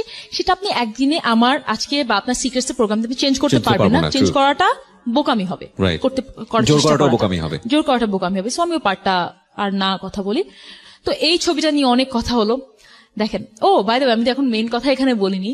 আমার বাবার সাথে আমার ফাইনালি কথা হয় যখন আমি আমার ইন্টারমিডিয়েট পাশ করি, যখন আমি আমার লতে ভর্তি হই, তখন এত কিছুর পরে আমি তো আমার প্রথম থেকে জার্নিটা বলছিলাম, তারপর থেকে আর আমার পুরো ফ্যামিলির সাথে আমার কথা হয় ভালো করে। আমার ফ্যামিলিতে আমাকে দেখে মডেলিং করে বা মিডিয়াতে আছে, বাংলাদেশের মিডিয়া কি মিডিয়া, এইটুকু একটা মিডিয়ায় কাজ করেছি, এটা এভরিবডিজ পারসেপশন, এন্ড মিডিয়া নিয়ে খুব নোংরা পারসেপশন, খুবই নোংরা পারসেপশন। যখন আমি ভোগে যাই, যখন আমি এই 2টা কন্টেস্টে জিতি, তখন তাদের মনোভাব আস্তে আস্তে চেঞ্জ হয় স্টার্ট করলো, because it's not only in Bangladesh, আমি তো বাংলাদেশের বাইরেও কাজ করছি, এটা ইন্টারন্যাশনাল ব্যাপার হয়েছে, ইন্টারন্যাশনাল প্ল্যাটফর্মে কাজ করছি, যেটা দেখে তারা যখন ভোগ খোলে, এল ম্যাগাজিন খোলে, যখন খুব ইন্টারন্যাশনাল মডেলের ছবি দেখে, যখন আমার ছবি দেখে, তখন তাদের টনক নড়ে যে না, পিয়াকে যেটা ভাবছিলাম পিয়া সেটা না। এবং তারপরে তার আরো অ্যাপ্রিসিয়েট করা শুরু করে যখন দেখে কি আমি এলএলবি যখন পড়া স্টার্ট করলাম, রাইট, ইউনিভার্সিটি অফ লন্ডনের আন্ডারে। আর why you choose LLB? আমি পলিটিক্স করতে চাই, আমার ইচ্ছা আছে, মানে এটা just it's my very on secret না, অনেকে জানে, অনেকে জায়গায় এসেছে, আমি চাই। ওকে, গুড উইশেস। বিকজ কিছু কিছু মানুষ ফলো করে, কিছু কিছু মানুষ যারা ফলো করে তাদেরকে শেখায় leadership and management, there is a two things, হয় লিডার হবেন কিংবা ম্যানেজমেন্টে থাকবেন। সো আমি প্রথমটাতে থাকতে চাই। ওকে, বেস্ট উইশেস। অফ কোর্স আমরা হয়তো সেদিন দেখতেও পাবো। এতদূর আপনি যেহেতু পাড়ি দিতে পেয়েছেন, রাইট নাও আপনার এজ কত? 26। সো 26 যদি এত বড় বড় জায়গায় অর্জন হয়ে থাকে, এবং সেটা আপনি এবং আপনার মা, আমি বলবো আপনি ফাইট করেছেন, আপনার মা এবং উপরওয়ালা তো সঙ্গেই ছিলেন, এই অর্জন তো আর কিছুদিন পরে বা আর কয়েক বছর পরে you can try for this, no problem, ইনশাআল্লাহ। ইনশাল্লাহ। সো আমি যে জায়গায় ছিলাম, হ্যাঁ, সবার দৃষ্টিভঙ্গিটা চেঞ্জ হচ্ছিল। হ্যাঁ, আস্তে আস্তে, খুব আস্তে আস্তে যখন আমি ফারুককে বিয়ে করা ফারুককে যখন ডেট করা স্টার্ট করলাম তখনও খারাপ, আবার একটা ছেলের সাথে পিয়া পড়ছে, ইউনো। দেখেন, আপনি তো 4 থেকে 5 হাজার মানুষের লাইফ স্টোরি শুনেছেন, আমি আপনার ইয়েতে একটা মেয়ের লাইফ স্টোরি শুনে আপনাকে ফোন দিয়েছিলাম, ওই মেয়েটারও আপনি অনেক লাইফ স্টোরি শুনেছেন। আমার এত দিনের, মানে আমি জানি না মানুষ কি শুনবে, বিশ্বাস করবে না করবে, আমার 2টা ছেলের সাথে রিলেশন এত বছরের, মিডিয়াতে থেকে এত বছরে। প্রথমটা তো শুনলেনি, মারটোর দিয়ে আসলাম একেবারে রূপসা ব্রিজে, পরে তো ফারুক। আমিও কিন্তু মনে করছিলাম যে মাঝখানে বোধহয় আরো অনেকেই আছে, না, মানে আমি মাঝখানে guess করছি। নাই, মাঝখানে কেউ আসার চান্স পাইনি, ফারুক না থাকলে হয়তো চলে আসতো। Okay. আমি সেদিন কাকে যেন বলছিলাম যে এত বছরে সিঙ্গেল হওয়ার কোনো টাইমই পেলাম না, 14 বছর বয়স থেকে প্রেম করা স্টার্ট করলাম, তখন তারপর থেকে জীবনে সিঙ্গেলই থাকতে পারলাম না একেবারে। তো সো ফ্যামিলি পারসেপশন এগেন ফারুককে নিয়ে। হ্যাঁ, তো ফারুককে যখন ডেট করা স্টার্ট করলাম, ফারুক খুবই ডাউন টু আর্থ একটা ছেলে, দেখে আপনার কিছুই মনে হবে না যে জব করছে, ইয়ে করছে, খুবই ভদ্র একটা ছেলে মনে হবে। বাট ওই যে এগেন, আচ্ছা, নর্মাল একটা ছেলেকে ডেট করতেছে, হয়তো বা কিছুই নাই এরকম। তো ফারুক বিবিএ করা আমেরিকা থেকে, এমবিএ করা লন্ডন থেকে, এগুলো কিছুই জানতো না। অ্যান্ড ফারুকদের বর্ণিতে একটা ফারুক টাওয়ার আছে। সো যখন আমার ফ্যামিলি এইটা জানলো যে এডুকেটেড রিচ ছেলে, হয়তো বা রিচ না হলে আমাকে আবার ডাউন করার চেষ্টা করতো, মানে Okay. আমি নিজে বড় হতে চাচ্ছি না বা ছোট করতে চাচ্ছি না কাউকে, কিন্তু এইটা আমাদের সোসাইটিতে এইভাবে মানুষকে ট্রিট করা হয়। রাইট। যখনই দেখে কি একটা শিক্ষিত বড়লোক ছেলেকে আপনি বিয়ে করতে পারছেন, সবার দৃষ্টিভঙ্গি চেঞ্জ হয়ে যাবে আপনার প্রতি। True. ও আচ্ছা, ঠিক আছে, পিয়া আপনি কতটুকু অর্জন করেছেন দ্যাটস নট দ্য ফ্যাক্ট, কাকে বিয়ে করেছেন সেটা হচ্ছে কাকে ফ্যাক্ট। বিয়ে করেছি মানে আমার আইডেন্টিটি এখন পর্যন্ত, তখনও তো আমি তো লয়ার হইনি, এখন পর্যন্ত এই যে তার মাঝখানে কিন্তু আমি অনেক কিছু করেছি, কিন্তু ওই যে একটা ছবি আসছে, তাদের মাথা কাটা গেছে, আমার পুরো চাচা ফুপুরা আমার আম্মাকে আবার উল্টাপাল্টা কথা বলা স্টার্ট করলো। কিন্তু যখন ফারুককে বিয়ে করি আমি, আর আলহামদুলিল্লাহ আমি আমার বিয়ে খুব বড় করে করছি, খুব মানে আমার আত্মীয় স্বজনদের মিলে করছি, তখন তাদের আবার টনক নড়লো। ও আচ্ছা, পিয়া, মানে তারা আশাই করেনি, তারা ভাবছে যে খুলনা থেকে আসছি ঢাকায়, কোনো হয়তো বা ড্রাগ অ্যাডিক্টেড হয়ে যাব, বা আমি পড়াশোনা তো করবোই না, এই মডেলিং এ থেকে একেবারে আমার জীবন ঝরঝরে হয়ে যাবে, আমি যে আমার লাইফ এতখানি গুছায় নিয়ে আসতে পারবো একেবারেই ভাবিনি। এই কারণে আমি আবারও বলছি যে দেখেন, আমি সবসময় একটা জিনিসে খুব ডিটারমাইন্ড ছিলাম, পড়াশোনাটা ছাড়া যাবে না। পড়াশোনাটা আপনি যদি কিছু না করেন, আপনি যদি হাউস ওয়াইফ হিসেবেও থাকতে চান, পড়াশোনাটা আপনার লাগবে রাইট, লাইফের প্রত্যেকটা ক্ষেত্রে। তো ওইটা আমার একটা ভালো ডিসিশন ছিল। ডিসিশন নেওয়ার পরে যাই হোক, আমি তো অনেক দূরই বলে ফেললাম। না, ফাইনালি কি দাঁড়াইছে এখন? যদি আপনার আজকের দিনটা নিয়ে কথা বলি, you are most busiest model in Bangladesh, because 4 বছরে 40টা দেশ ঘোরা, 6টা পাসপোর্ট এখন হাতে, এটা জানাজানা বিষয় না। You are leading very good সংসার লাইফ, যেটাই বলি না কেন, you are happy girl in that sense. এবং ফ্যামিলি থেকে বাবা মা বা আত্মীয় স্বজনের জায়গা থেকে কি রেসপেক্ট, অনার বা ভালোবাসাটা কি আগের জায়গায় এসছে, নাকি ওখানেও এখনো সমস্যা আছে? না, এখন পুরা চেঞ্জ। মনে করেন আমি যখন যাই, আমাকে মানুষ আলাদাভাবে ইনভাইট করে, প্লিজ পিয়া এই প্রোগ্রামটাতে এসো, বিকজ আমি গেলে একটা প্রোগ্রামে মানুষ ছবি তুলতে আসে বা আলাদাভাবে দেখে, ও আচ্ছা ওইটা আপনার কি হয়, ওইটা আমার ভাইয়ের মেয়ে, ওইটা আমার বোনের মেয়ে, এইভাবে যখন পরিচয় দিতে ভালোবাসে, পরিচয় দিতে এখন ভালোবাসে। ও কিন্তু লয়ারও, ও ডক্টর কামাল হোসেনের এখানে, কামাল হোসেন অ্যাসোসিয়েট, হ্যাঁ অ্যাসোসিয়েট, ওখানে আমি স্যার ওখানে ছিলাম, ইন্টার্ন ওখান থেকেই করেছি। তো এখন এইভাবে মানুষ পরিচয় করায়, বাট এখন আপনি বিশ্বাস করবেন না কিভাবে শুরু করে। আমাকে যখন পরিচয় করায় দেয়, ও লয়ার, ডক্টর কামাল হোসেনের ওখানে ছিল, ও বাই দ্য ওয়ে ও কিন্তু আবার মিস বাংলাদেশেও, বুঝছো, মিডিয়াতে কিন্তু অনেক না মডেলিং করে অনেক, মানে আমি কিন্তু একবারের জন্য আপনাকে ওসব পরিচয় করেন, আমি আপনাকে মডেল হিসেবে পরিচয় করাইছি আমাদের অনুষ্ঠানে। আই নো, মানে এখন পর্যন্ত জানে যে মডেল বললে মানুষের আকর্ষণটা বাড়বে, এই কারণেই বলে। এক্স্যাক্টলি। এখন পর্যন্ত আমার মনে হয় কি তারা ছোট করেই ভাবে, আমার মনে হয়, মানে যেভাবে কথা বলে। কিন্তু জাস্ট বিকজ আমি লয়ার হয়ে গিয়েছি বা ভালো একটা ফ্যামিলিতে বিয়ে হয়েছে বলে সবকিছু চিন্তা ধারণা, ধ্যান চেতনা বদলাই গেছে। এখন আমি বলি, আপনাকে একটা মজার বিষয় বলি, যে আমার বাবা এখন যখন আমার সাথে কথা বলে, আবু বলে, আমার মনে সব ভুলে গেছে, আমার মনে হয় সে অত কিছু তার মনে রাখতে পারে না বা মনে নাই তার। সে বলে কি, তোমাকে যে আমি লাখ লাখ টাকা দিয়েছি পড়ানোর জন্য, আমি আম্মুর উপর খেপে যাই, আম্মু দেখো আব্বু কি কথা বলছে, সে আমাকে লাখ লাখ টাকা দিচ্ছে, মানে না তোমার আব্বা তোমার ক্লাস 6 পর্যন্ত কথা বলতেছে, ক্লাস 6 পর্যন্ত লাখ লাখ টাকা খরচ করছে, তারপরটা সে ভুলে গেছে। টেক ইট ভেরি ইজিলি, না একদম সব কম্প্রোমাইজ করে ফেলছেন। This is the lesson. দেখেন উনি কেঁদেছে, ওনার বাবার কথাগুলো যখন উনি বলেছে, তখন উনি কেঁদেছে এবং চোখের পানিটা আমি দেখেছি একটা মানুষ হাসতে হাসতে কিভাবে কাঁদতে পারে। এখন ওনার বাবার সাথে যে সম্পর্কটা ইটস আ রেসপেক্ট, এইটা হচ্ছে আমাদের সোসাইটির জায়গা থেকে একটা বিরাট পজিটিভ জায়গা। যে বাবা আমার সঙ্গে একসময় খারাপ আচরণ করেছে বা যে কোনো কারণে হয়েছে, তো কি হয়েছে, বাবা তো বাবাই। সো ইউ ডিড দ্যাট, না একদম সবকিছু মিনিমাইজ করে ফেলা, বাবাকে সে রেসপেক্টের জায়গাটায় নিয়ে আসা। অবশ্যই এখন যখন অনেকের সাথে কথা হয় তখন আমার এক ফ্যামিলির মেম্বার আরেকজনের সাথে মনে করেন অন্য ফ্যামিলি মেম্বার বলছে তুমি এদের সাথে কথা বলো সবাই, হয়তো বা মনে করেন একটা ফুপু হয়তো বা বেশি কথা বলে, সবাই তখন চুপ করেছিল যখন সবাই আমাকে নিয়ে উল্টাপাল্টা কথা বলতো, তুমি এদের সাথে সবার সাথে কথা বলো। হ্যাঁ ফুপু কেন কথা বলবো না, না বললে তো আমার তো সবার সাথে কথা বলা বন্ধ করে দেওয়া লাগবে, বিকজ কেউ আমার পাশে ছিল না। True. আমি কি সবার সাথে কথা বন্ধ করে আমি সোসাইটিতে চলতে পারবো না, আমি চাইও না। আমি চাই আমার কিছু কিছু জিনিস আপনি যদি ক্ষমা সুন্দর দৃষ্টিতে দেখেন, বেটার ফর ইউ, না নিজের জন্যই তো বেটার। নিজের এন্ড অফ দি ডে, আমার ভেরি হ্যাপি গার্ল, আমি রাত্রে ঘুমানোর সময় শান্তিতে ঘুমাতে পারছি, এর থেকে বড় কি পাওয়া আর থাকতে পারে লাইফে। এক্স্যাক্টলি। পিয়া, আমার জায়গা থেকে কি বলবো, আমি খুবই অনার, আমি নার্ভাস ছিলাম, একদম এরকম শুরুতে বলি নাই যে আমি পিয়াকে ইন্টারভিউ করতে যাচ্ছি, বাট আমার একটা পারসিভনেস গ্রো করেছে মানুষের সঙ্গে মিশে মিশে, যে আমি সামহাউ ফেস দেখলে বুঝতে পারি যে দিস বয় আর this girl has very different kind of story. So আমার আপনার ফেস দেখি সামহাউ মনে হচ্ছিল, আমি আপনাকে নিয়ে খুব বেশি স্টাডি করিনি, ইভেন ভাইরাল হওয়া ছবিটা আমিও দেখি। সো আপনি যখন আমাকে নক করেছেন এবং আপনি উইলিংলি আসতে চাইলেন আমার এই অনুষ্ঠানে, আমি জীবন গল্পের জন্যই আপনাকে সিলেক্ট করেছিলাম, বাট আমার কাছে মনে হচ্ছে secret will be best for you.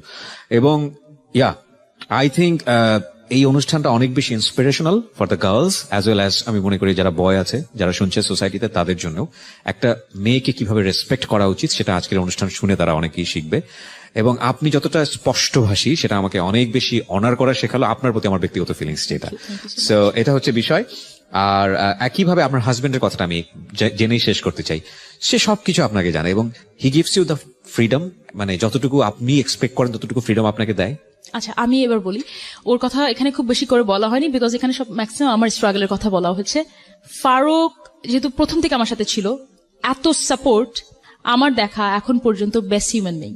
সে কখনো কোনো কিছুতে বাধা তো দেওয়া অনেক পরের ব্যাপার।